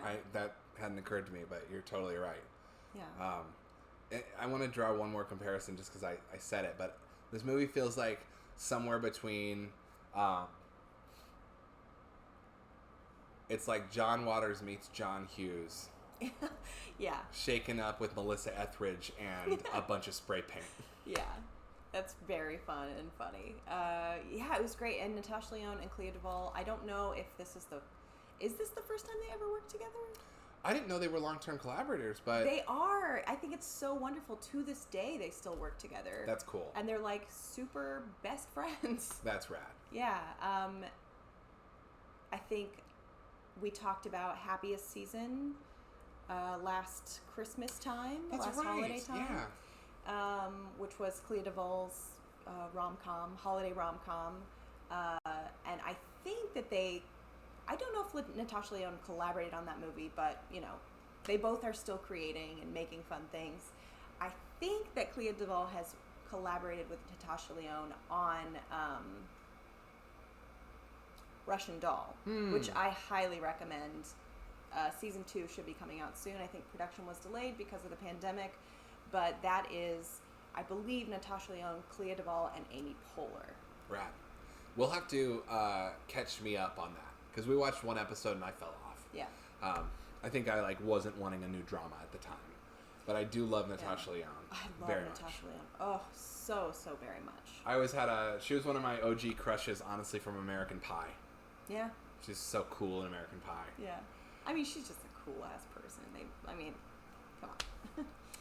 Well, and one more shout out to RuPaul. Yes, RuPaul. Because that is hilarious. Yeah, and it's like RuPaul says, we're all born naked and the rest is drag. And going back to what we were saying earlier about the birdcage and like the joke of they're kind of the same humor. And it's interesting to get like that perspective, because there's so many jokes throughout cinematic history of, it's funny because this man looks like a woman. Or is like problematic jokes where it's like straight or hetero people or cis people performing otherwise. And so it's really fun how the birdcage and But I'm a Cheerleader both flip it and make a joke out of someone trying to perform what they perceive as masculinity or being hetero. Yeah. And RuPaul's straight drag in this is hilarious. It's so good. His toughness. And just to take it full circle, if you do want to check out Work in Progress, there is a through line with the SNL character of Pat and how it affected this woman's life. Why am I blanking on her name? Oh, now I'm going to blank on it too. Julia Sweeney. Julia Sweeney. Julia Sweeney plays herself in the show, and they directly reference this sort of like ambiguous character Pat that she played. Did you watch Pat growing up? I mean, I knew of Pat. I don't think that at that time I was watching SNL like in a real way. I'm just wondering, because you said the because like I'm very familiar, like the Pat joke, like I grew up on that, like, and it was really interesting watching Julia Sweeney be so like really, she's one of the executive producers on the show too, but be so like owning that, like owning that, like they allow her to defend herself, but it's also very self-aware, and it's I wonder if that plot line is based on reality. I wonder if they actually connected that way. Maybe. It'd be fascinating. And Wedge, I don't know if same is about Natasha Lyonne crush in American Pie, but if so, yes. She's very likable in that movie. And Russian Doll, I gotta get to it. Well, cool. That's what we watched. Yep. Also, we watched a reality competition hosted by Rob Riggle called Holy Moly, which is a putt-putt competition show. Watched that last night, like 2 in the morning, and that was pretty fun. Yeah, it was fun. It's a fun 2 a.m. watch. Yeah. Well, cool. Let's get into new arrivals. Yeah, and also we watched The Bachelorette. Oh, yeah, The Bachelorette, which I have thoughts.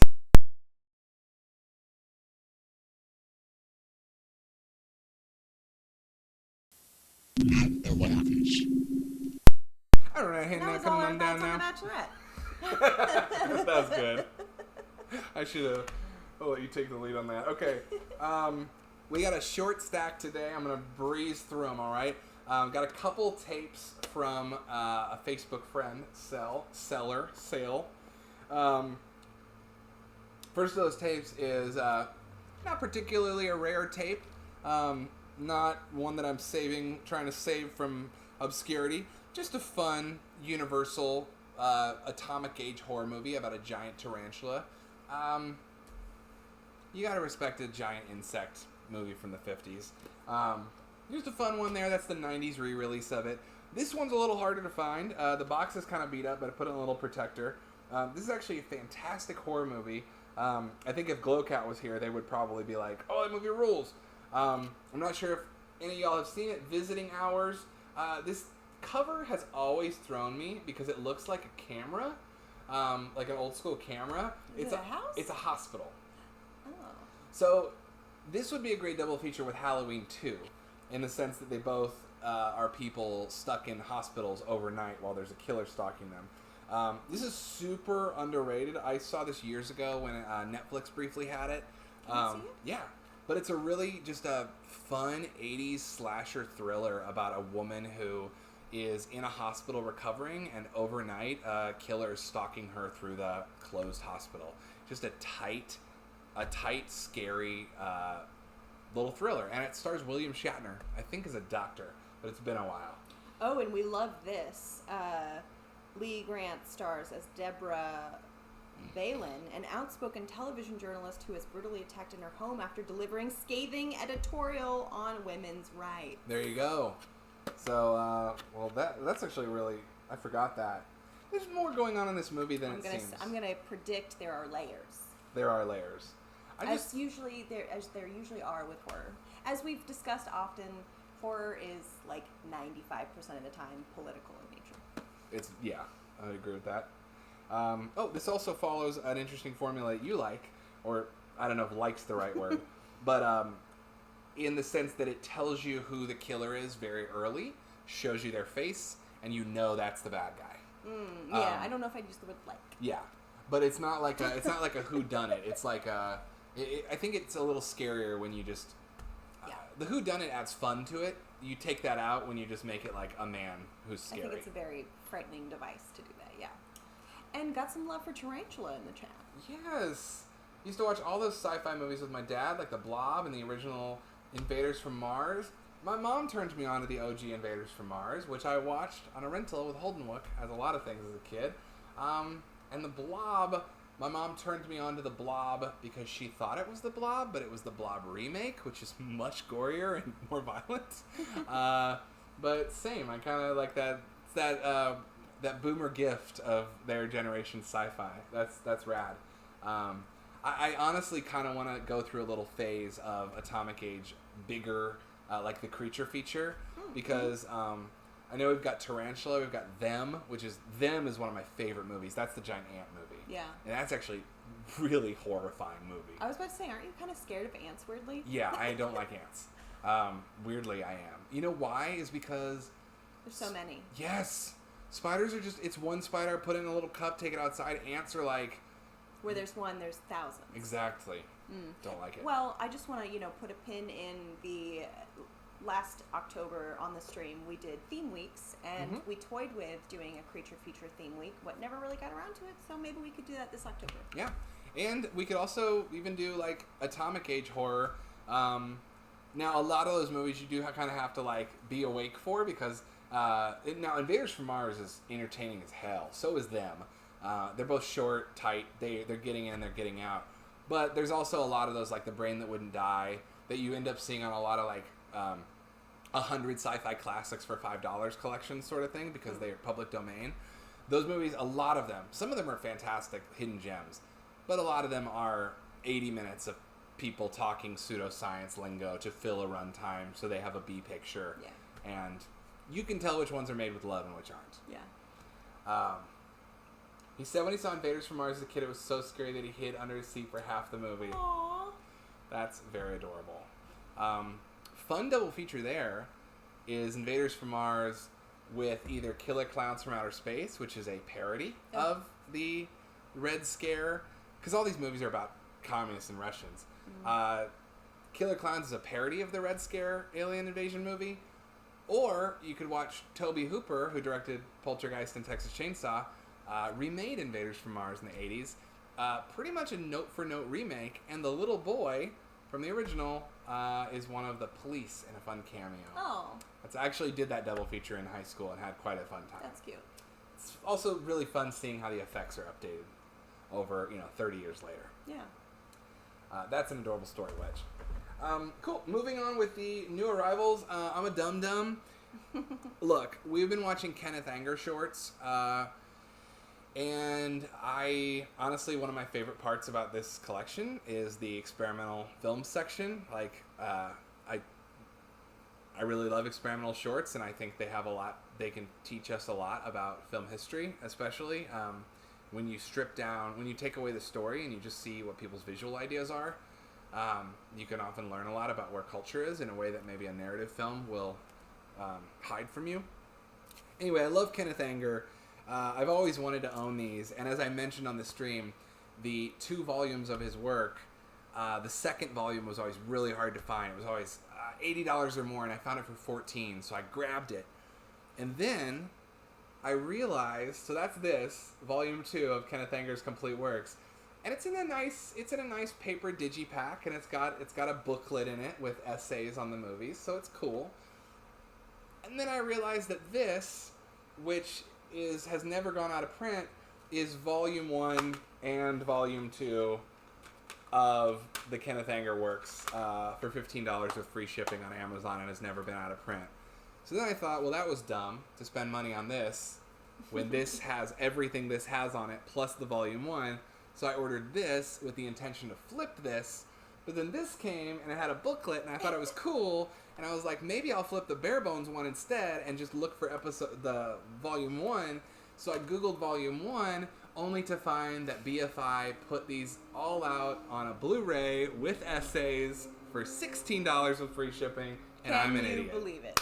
So anyway, I basically have been chasing my own tail trying to get the Kenneth Anger movies like a total dolt. And so I have a duplicate order in the mail. We'll still see. I'm not sure what I'm decided on yet. I might just keep this and try to get the other one. We'll see. Bottom line, either way, we're gonna be angry. Angry. We didn't realize this, but the first 2 that we watched last week were actually his first 2 works. His first 2 movies. So I think we might just watch through them in order. That's right, and they're all on here. The next one is I've only seen, I think, the next... So the fun thing about this for me is that back in film school, I only rented volume 1. So I've only seen the first 5 shorts, and then it's new territory for me. So I'm excited, too. And the next one's real fun. The next one's Rabbit's Moon, and it's almost like... has kind of a kabuki vibe. Like, it's like a dark forest set. And, like, a lot of face paint and silent... It's really cool. Cool. Okay. That's the new arrivals section. Yeah. Told y'all it was short this Little week. light. But Criterion sales coming up. We'll have more to unbox and talk about. And I have some exciting tapes coming in the mail, actually, from some friends. One of which is a bootleg of the new... Don't know if y'all know this, but Super Mario Brothers, the movie, with Bob Hoskins and John Leguizamo, they recently discovered like 40 minutes of new footage that is the director's cut version of Super Mario Brothers.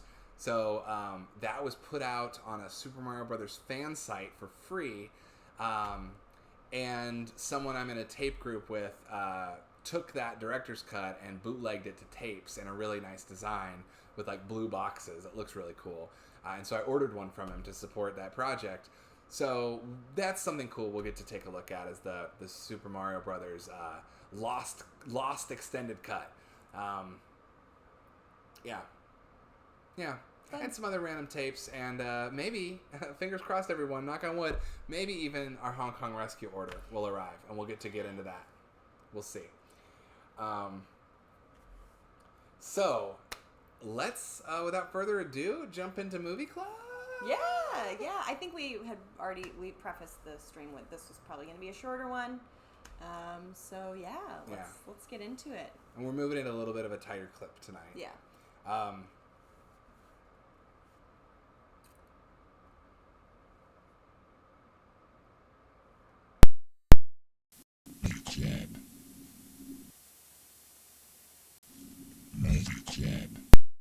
I agree. I think it rocks. Yeah. Movie Club. You did it again!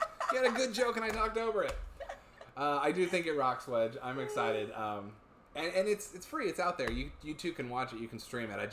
I thought it was a cool idea to have a tape copy. And then one of the other movies I bought from a sale is the original VHS copy of the movie. Which, due to some very annoying scalping, price gouging stuff that was happening in the VHS collector community,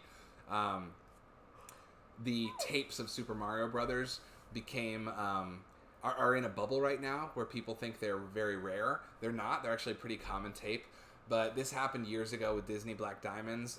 Internet rumor said that if you had a Disney clamshell with a black diamond on it, it was worth $10,000, and it's not. It's worth.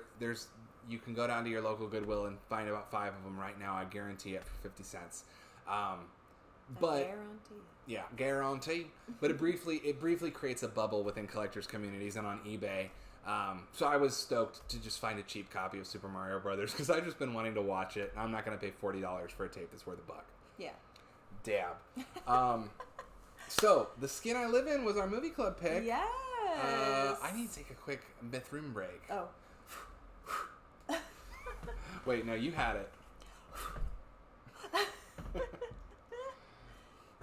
Stephanie, no, stop controlling it. Stephanie. Aw, come on. That was silly. Yeah, we're just goofing now. I'll be right back. We are just goofing. Oh, let us know in the chat if you watched The Skin I Live In. I think somebody already said that they did not get around to it. As always, that is quite all right. I will say with a lot of our movie club picks, like, there is sort of like a built-in understanding that there will be spoilers. I think with this movie in particular, if you haven't seen it or don't know anything about it, there are going to be major spoilers. This movie is just, lends itself to spoilers. So spoiler alert, major spoiler alert with The Skin I Live In. Let us know if you watched it. We just watched it this afternoon, actually. We usually watch our movie club picks on Monday nights, so they're fresh in our mind. Last night, we actually went to see a good friend of ours who lives out here, who we hadn't seen, and didn't really feel like watching a 2+ hour thriller, some might say horror, drama film after we had been relaxing with a friend drinking some beer. So we just watched it this afternoon, finished it about an hour before the stream started, so it's very fresh on my mind. This is actually the second time I've seen this movie, but the first time I watched this movie, I watched it a very long time ago, maybe like around 2009, if I had to guess. And the only thing I could remember from it was like flashes of images and the fact that I felt incredibly unsettled after watching it. I think that I got way more out of it, obviously, this time around. I will say it still stands that this movie is like, I don't want to say it's a difficult watch or even a challenging watch. It is, well, maybe it is. It's like... Hi. I'm gonna feed the cat. Okay. I'm listening to what you're saying. Yeah.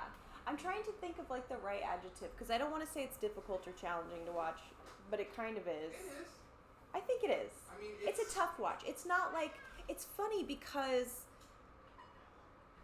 Right after we finished watching the movie, I decided to like get on YouTube and just see if there were any interviews, and I just watched very brief little moments, but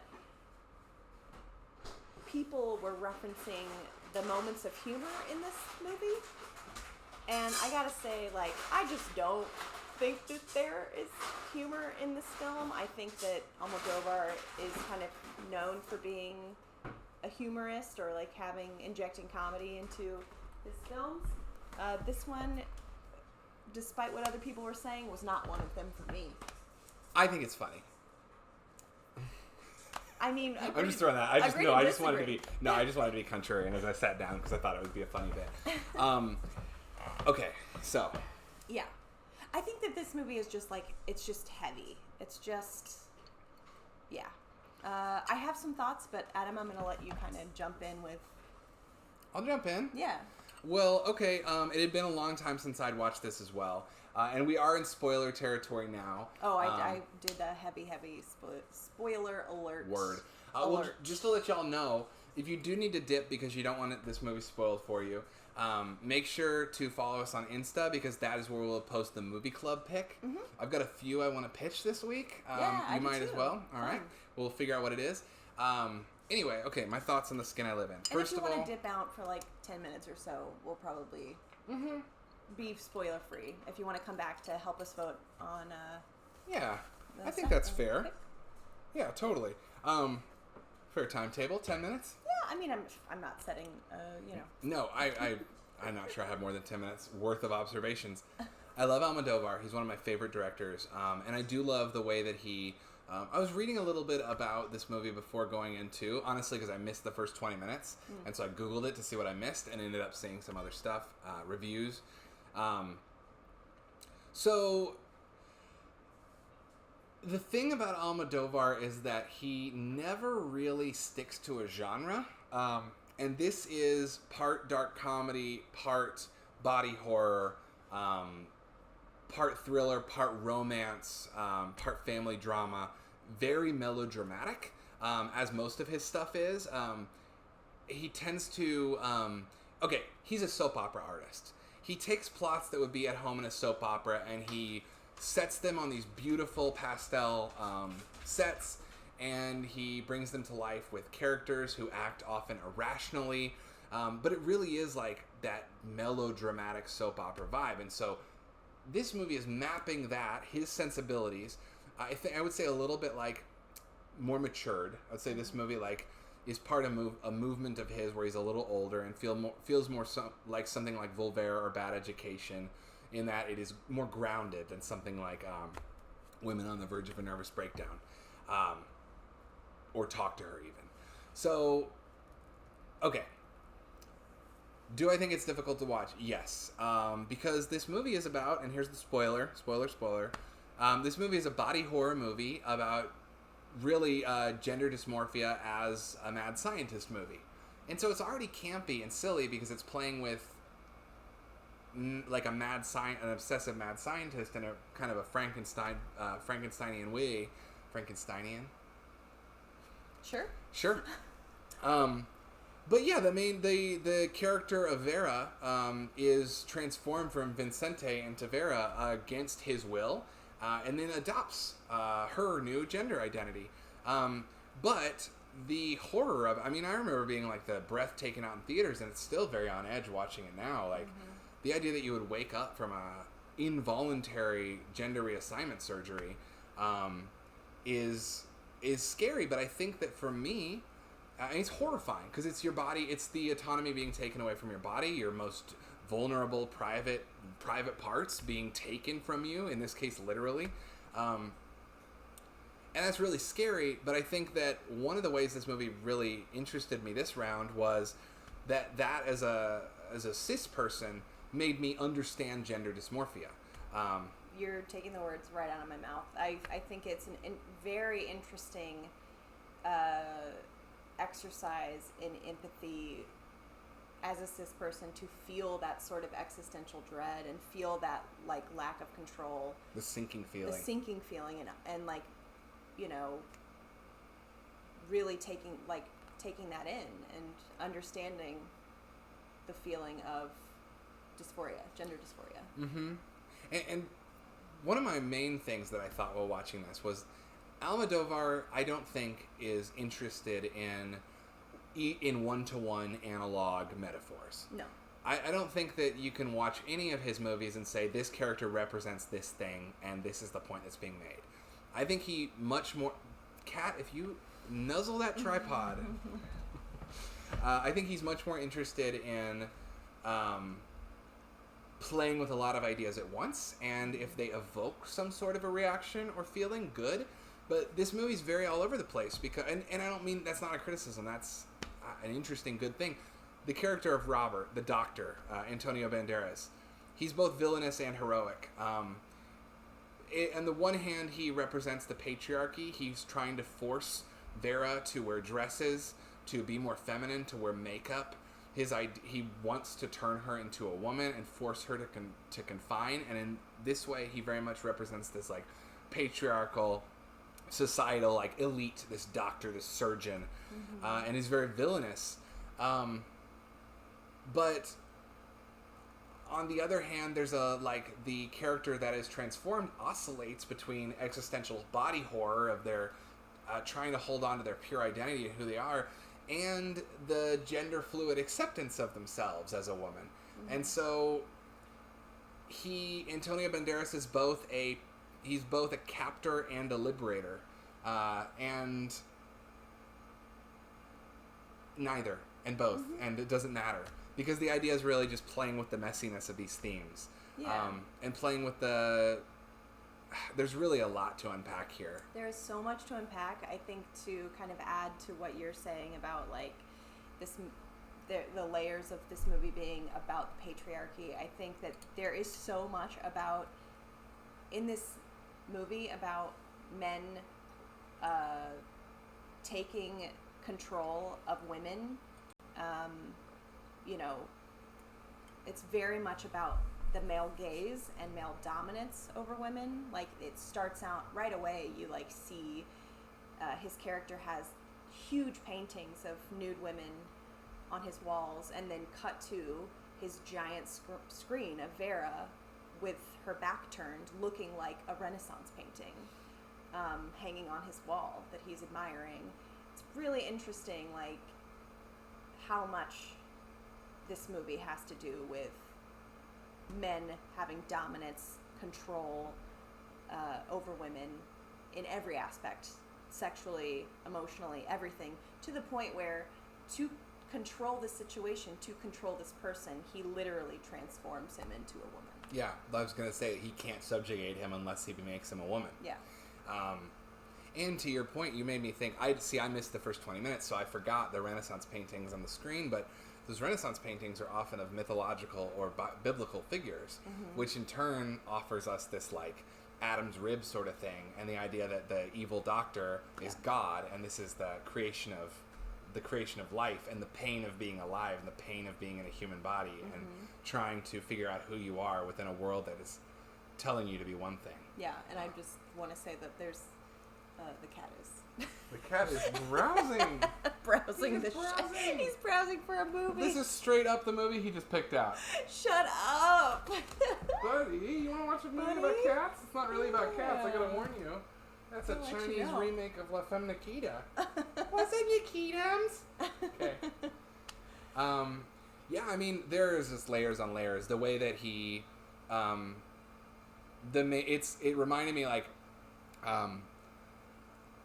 of also the, like, shotgun father, like, don't date my daughter, because even the sexual experience that his daughter has is, like, very towing the line of ambiguity between date rape and misunderstanding and trauma and psychotic episode and drug trip, and intentionally left, I think, so that we have enough to go on to see why Antonio Banderas is acting in the way he does. But even when he kidnaps Vincent, he has a mask on that accentuates all of his scarier, older masculine features. Yeah.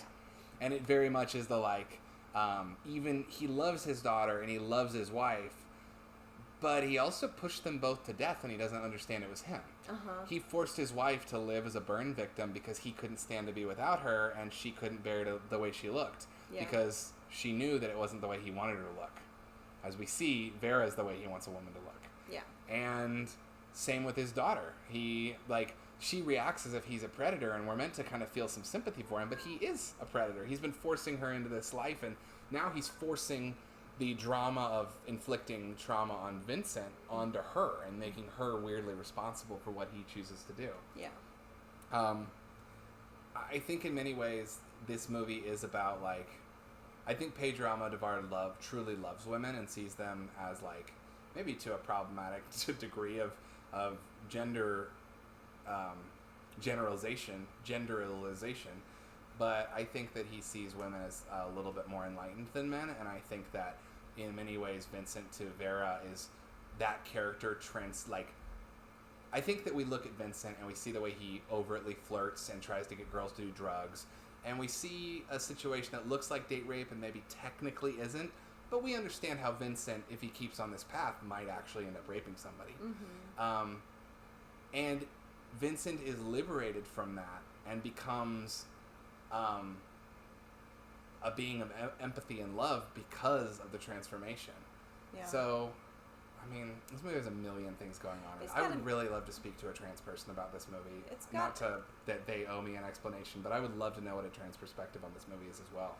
Yeah, I mean, there's so much going on in this film. It's based on a novella. I know that in the novella, I have not read it, just full disclosure, that I know that the salt scene is not ambiguous in the book. I also know that they lean very heavily into the Stockholm Syndrome aspect, and that they actually end up together at the end of the book. I'd be very curious as to why the ending is the way it is in the film. But, I have an idea there, but I don't want to cut you off yet. I think that I did hear part of an interview where he says, Sorry. "No, it's okay. I like that he's dancing," where he says that he wanted that moment of Vera seeing her reflection and knowing that she was still the same person. That's beautiful. So, I guess that's the explanation. That she returns home knowing that I think he said something about like that who she is her spirit. I really love that, and it's a great foil to the wife seeing her reflection and choosing oblivion. That's a great point. That's a really great point. The wife being truly Robert's first prisoner. Yeah, and that she didn't escape. They're both prisoners on top of being prisoners, especially Vera, because she's a prisoner. She's in a prison within a prison. Mm-hmm. So as a burn victim. Yeah, exactly. Yeah. I'm summarizing your point, but yeah. Yeah. The thing about why I suspect those changes were made, I would say, because both of those things make him way less sympathetic. Yeah. If his daughter is truly assaulted, unambiguously, then his revenge rage makes more sense. And if they end up together, the Stockholm, it's like, oh, he had goodness in him. Mm-hmm. But if you remove those things, you reveal that this is a character who pretends that controlling others is loving them. Yeah. Yeah, and... which is a man's thing to do. Yeah. And I did, again, just watch a couple of clips of the actors discussing kind of the process. I thought it was interesting that apparently they rehearsed for over 2 months before they even started filming. Huh. And that was not just the actors rehearsing, it was him figuring out the way he wanted to shoot them. And then also that, I don't know either one of their names, but the actor who plays Vincente, and the actress who plays Vera, that they would spend hours together where she would be, for example, watching him run and figuring out how do I run the way he runs, and how do I walk the way he walks. And then 2 other things that I thought were interesting about an actor's perspective, specifically working with a director. Antonio Banderas said that he came in with an idea of how he wanted to play this role, and that Almodovar was absolutely not. This has to be the most buttoned up, subtle, grounded performance. You cannot show the psychopathy at all. It has to be the word that he kept using was economical. He wanted the performance to be extremely economical. Guarded. Yeah. Masculine. Behind a wall. Yeah. And Banderas is very capable of flair. Mm-hmm. Most of his roles are pretty flary. Well, he said literally that he said that Almodovar said, take your bag of tricks and throw it out the window. And what's interesting is, one thing I read was that this is their first collab, and they've collaborated a bunch. I really recommend Pain and Glory. That actually might be my staff pick this week. Pain and Glory is from last year, 2019 maybe. And it's about Antonio Banderas plays a writer, and it's much more explicitly gay relationships at the heart of it. I watched it on a plane back from Scotland. Oh, right. But Antonio Banderas is a little more buttoned up in that too. But sorry, bud. I guess the interesting thing I was gonna say is that he's get to the point, Dad. The point is that this was their first collaboration as actor and director since Tie Me Up, Tie Me Down. Mm-hmm. And the plot of Tie Me Up, Tie Me Down is that Antonio Banderas is an unhinged soap opera superfan who kidnaps an actress and coerces her into a Stockholmy BDSM relationship. And I think was Almodovar's first X-rated movie. And I can definitely see Antonio Banderas coming in and being like, that sort of like wacky soap opera camp. Mm-hmm. And Almodovar being, we're not doing that this time. Yeah, which is precisely why the film is so unsettling. Mm-hmm.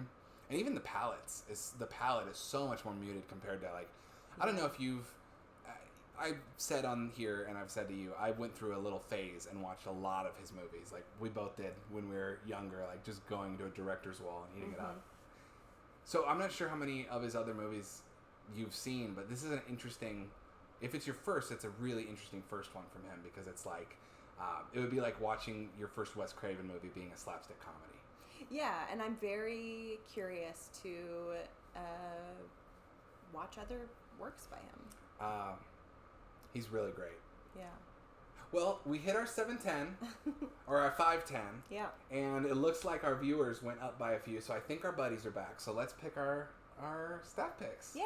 And I guess maybe we're just talking for ourselves, or maybe someone in archival will watch that conversation later. Hey, Papa. Cat's losing his mind, y'all. I do want to I'm just looking at my phone because I took a picture of a movie that I wanted to pitch for Movie Club, or just to pitch to watch, since we are exploring queer cinema. Desert Hearts from 1985. I remember we saw that on the that was on the recommended after we finished But I'm a Cheerleader. Yeah. I know nothing about that movie.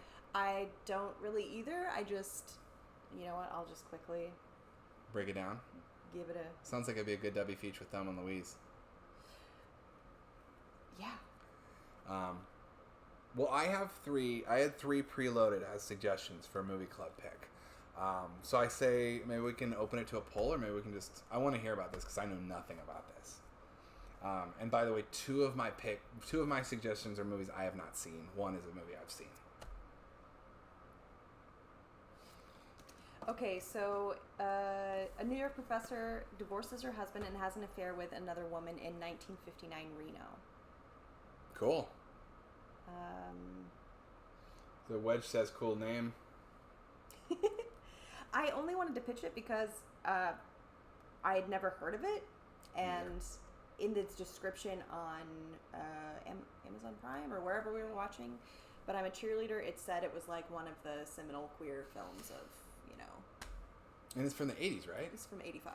That's the year I was born. Wedge says sounds awesome. I also think it sounds awesome. I want to look at the poster real quick because I'm a visual learner. Desert Hearts. The poster has like a very like with the one with the neon. It's got like an Ingrid Goes Westy kind of moment. Oh, very cool. This looks fun. Oh, it's funny. It got an MGM Avant-Garde release. I used to look for these DVDs from MGM, their Avant-Garde series, because it meant you were watching something arty. Arty. This absolutely looks cool, and we already know it's on Prime, so I am very down for that. I will quickly tell you what mine were. Yeah. Watermelon Woman. Again, I was going to pitch that one again as well, so fully on board. Great. It takes place in a video store. Also, we haven't really centered women this month at all, so I think Desert Hearts or this do that. Mm-hmm. Other one, what was it? Watermelon Woman. I had him. Oh, a John Waters movie, Polyester. Mm-hmm. I'm itching to watch the Polyester Blu-ray we have with the scratch and sniff card. Yeah. But we can do that independently too. Watermelon Woman, Polyester by John Waters. Or if we want to get into queer horror, and we can also do a queer horror week in October too. Why not? We keep talking about it. I think it's the most famous queer horror movie, or like the most like obvious that's a gay horror movie, and that's our good old friend Freddy too. So I was gonna pitch Nightmare 2, Watermelon Woman, and see, I already forgot. Watermelon Woman, Freddy 2, and Polyester. So Desert Hearts also sounds rad. These all, I would be very happy to watch any of them. Munson says sold. Maybe Munson is talking about Desert Hearts. So let's put it up for a poll, and if Desert Hearts is what y'all are talking about, we'll vote for it and do it. I'm down for any of these, baby. Yeah, I think either way, I will probably end up watching Watermelon Woman this week. Me too. Just because it's been on my list, and yeah, but Desert Hearts was just like a random stumble upon, and I was like, How have I never heard of this movie? Same. Cool.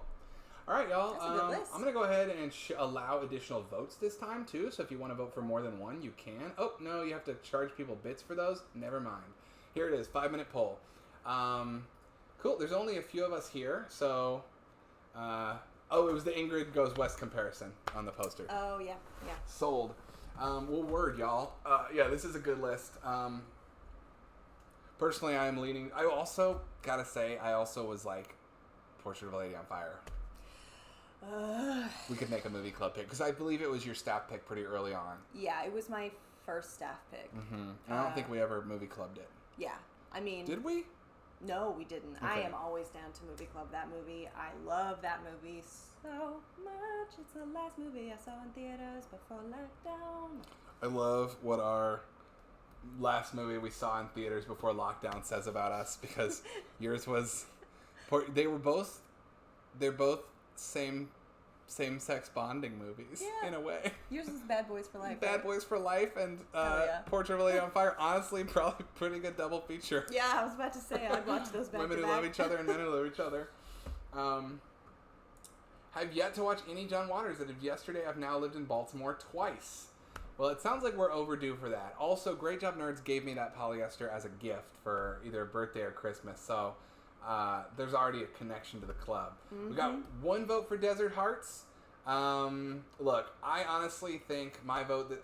I love Nightmare 2, and I'll always pony up for it, but I think my vote, I would like to get to The Queer Women. Yeah. Because we have not really... What have we watched so far? Hedwig and Skin I Live In? Mm-hmm. So. And we have 3 Tuesdays left in June. So that's great. Technically, we could, Well, then, hell, we could do 3 things. of these. Save Nightmare for October and do the other 3. Or watch Watermelon Woman independently and, whatever. Mm-hmm. We'll get to it. I also... I don't know. I was going to say we could also, try and maybe movie club something that is seen as, a very gay-coded, but during the Hays Code. During the production code. Something that was exploring queer themes when Hollywood wasn't allowing that and they had to work with code. Whether that's a lesbian vampire movie or whether that's a Some Like It Hot. Uh-huh. Some Like It Hot I actually need to revisit because it's kind of on that borderline of men in drag as the source of comedy, but it's also a very queer movie at the same. Have you seen Some Like It Hot? I don't think so. I think we had it on our queue stack for...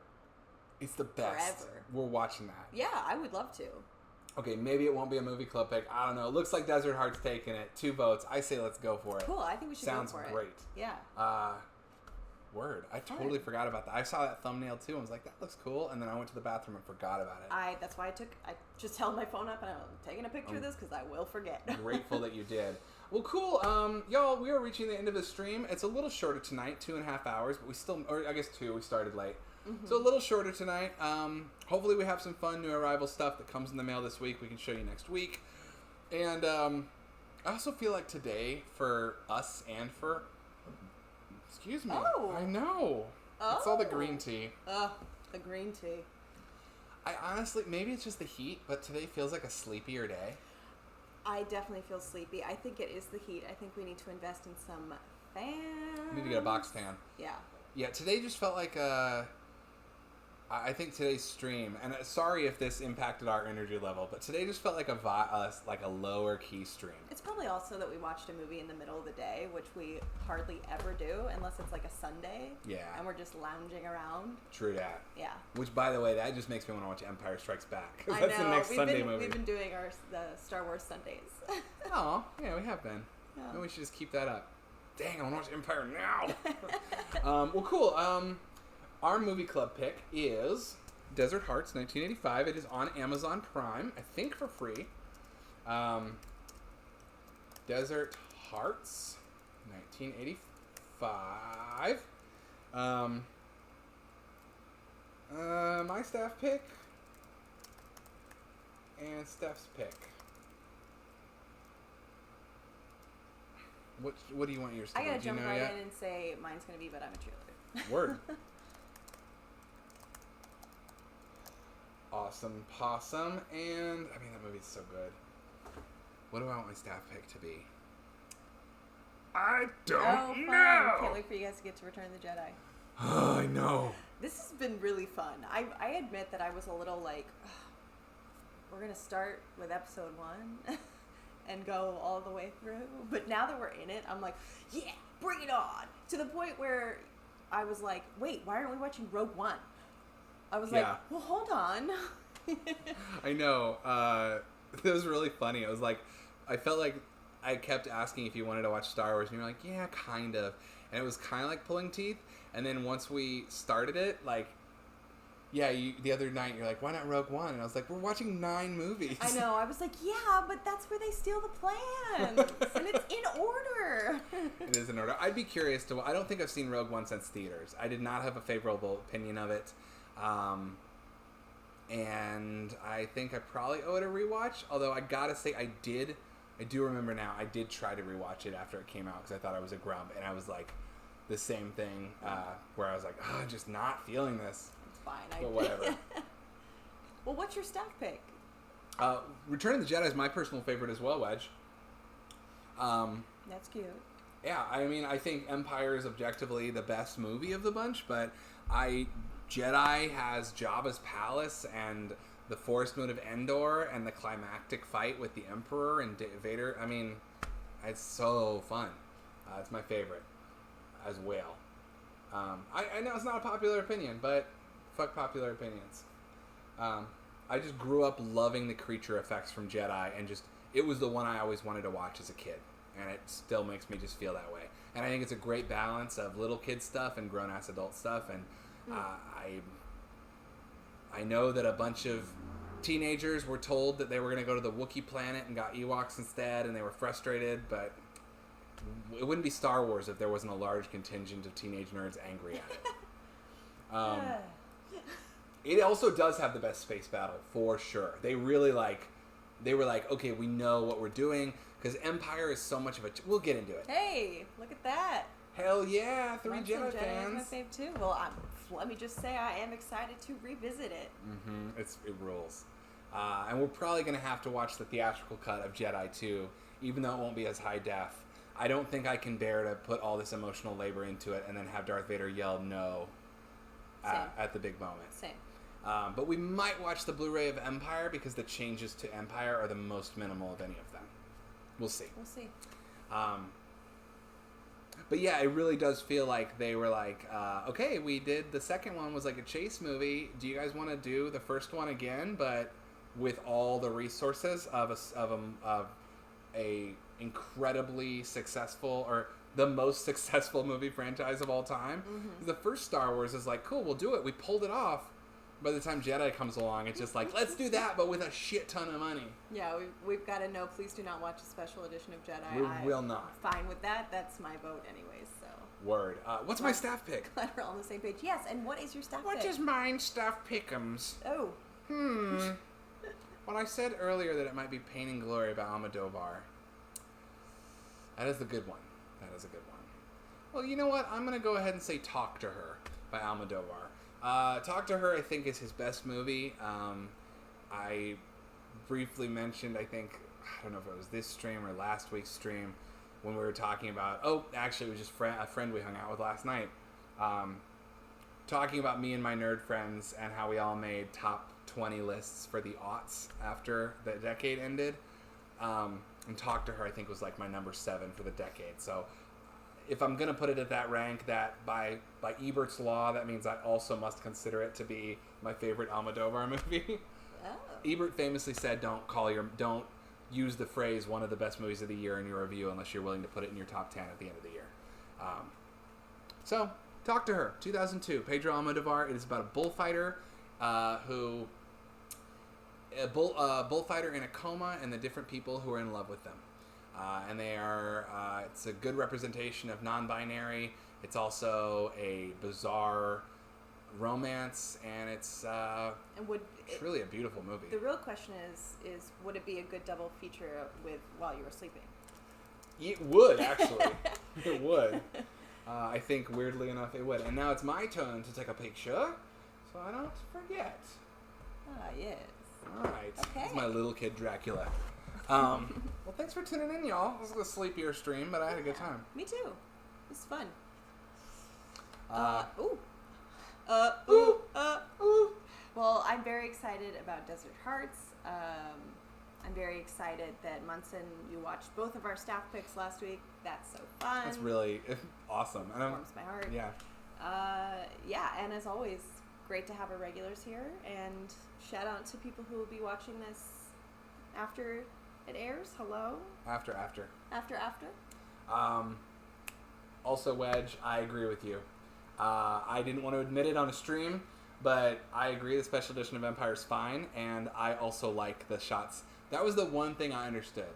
Because we all got the gold Star Wars box set of the special editions. Yep. And on all of them, George Lucas is at the beginning being like, you're about to watch the special edition. Here are some things I wanted to do. I always wanted Mos Eisley to be more of a spaceport. So I added a CG Dewback taking a poop. And I also added Jabba. And he looks really terrible in the first one. And in Jedi, I added a new dance sequence in Jabba's palace. A new song. And in Empire... And I was like, as a kid, I was like, that's cool. But and then he's like, and for Empire, we originally wanted to be able to see the outside of Bespin through the windows, but we didn't have the money, so we just made the windows white out. And that's the one change that I'm like, I understand. Okay. I get you. Yeah, the new Han Mabuki. Oh, no. Yeah, exactly. Just some extra ships outside. Yeah. It's fine. The meat of the movie's there. Well, cool. We'll be back next week with our thoughts on Empire, I guess. And that if we truly do one a week, maybe we'll double feature one of these weekends. But that means that depending on if we double feature or not, we have 5, 6, 7, 8, 9. We have 5 left. So within 3 to 5 weeks, we will have a Stephanie opinion on Rise of Skywalker. The moment you've all been waiting for. The one I haven't seen. And you're going to have you will probably understand the plot of it better than most people who saw it in theaters because you'll actually be going in with context. Because the entire movie feels like a previously on reel. Because it is paced to the breakneck speed. Oh boy, okay. We'll get there. All right, well, love y'all. Wonderful stream, wonderful fun. Thank you for... coming, Wedge, Pathos, Munson, and any lurkers that we may have had. We appreciate you. Watch more movies. Take care of each other. Be safe. I entered into the closing spiel too soon. Oh, you have to get the clicker at the ready. I do have to get the clicker at the ready. Yes, ditto to all of you. You guys have a great week. And I also had a great time. All right. Don't turn into Bantha Poodoo. It's Huttese for Bantha fodder. Yeah, I got. Yeah. Voodoo. Pieces, puzzle. Yeah, context clues. I speak a little Huttese. Thanks for tuning in. I also speak a little Rhodian. Not a big deal. Wow. Yeah, Greedo is a Rhodian. I speak a little conversational Klingon. Oh, you do? I do, actually. That's a true fact. Dork! Star Wars is for cool kids. Star Trek is for nerds. I'm just joking. Oh, boy. Star Wars definitely is like the sports of the two, though. That's a sketch. We should write that. It should be like a group of nerds who are like, yeah, I speak a little bit of Hammerhead from Star Wars. Yeah, Bosk, he's actually this kind of species. He speaks this. I can say hi and bye and that. Someone's like, I know conversational Klingon, and they all glare at them. Okay. Any final thoughts, stuff, before I hover and click? No, just the usual. All right. Get home safe. Black Lives Matter. Take care of each other. Be kind. Rewind. Watch more movies. Have a great night. And we'll see you. And have a great... And have a great... And see you next week. And bye, y'all. You are in a video store. Say you are in a video store. You are in a video store. Say you are in a video store. You are in a video store. Say you are in a video store. You are in a video store. Say you are in a video.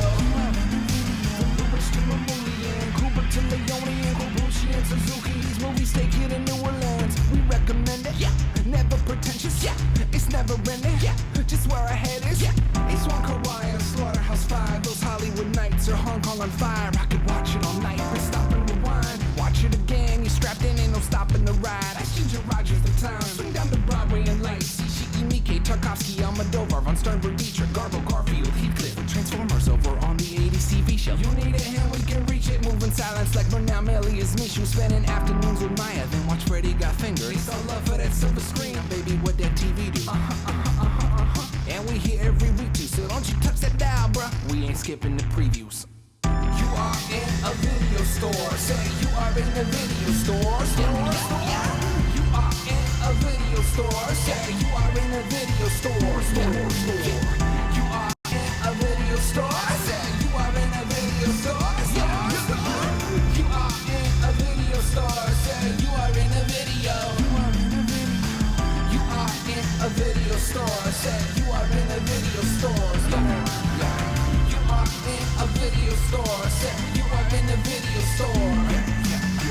You are in a video store. Say you are in a video store. You are in a video store. Say you are in a video. You are in a video. You are in a rental shop. Yeah, welcome to the rental shop. Yeah, welcome to the rental shop. Welcome to the rental shop. Yeah, welcome to the rental shop. Yeah, welcome to the rental shop.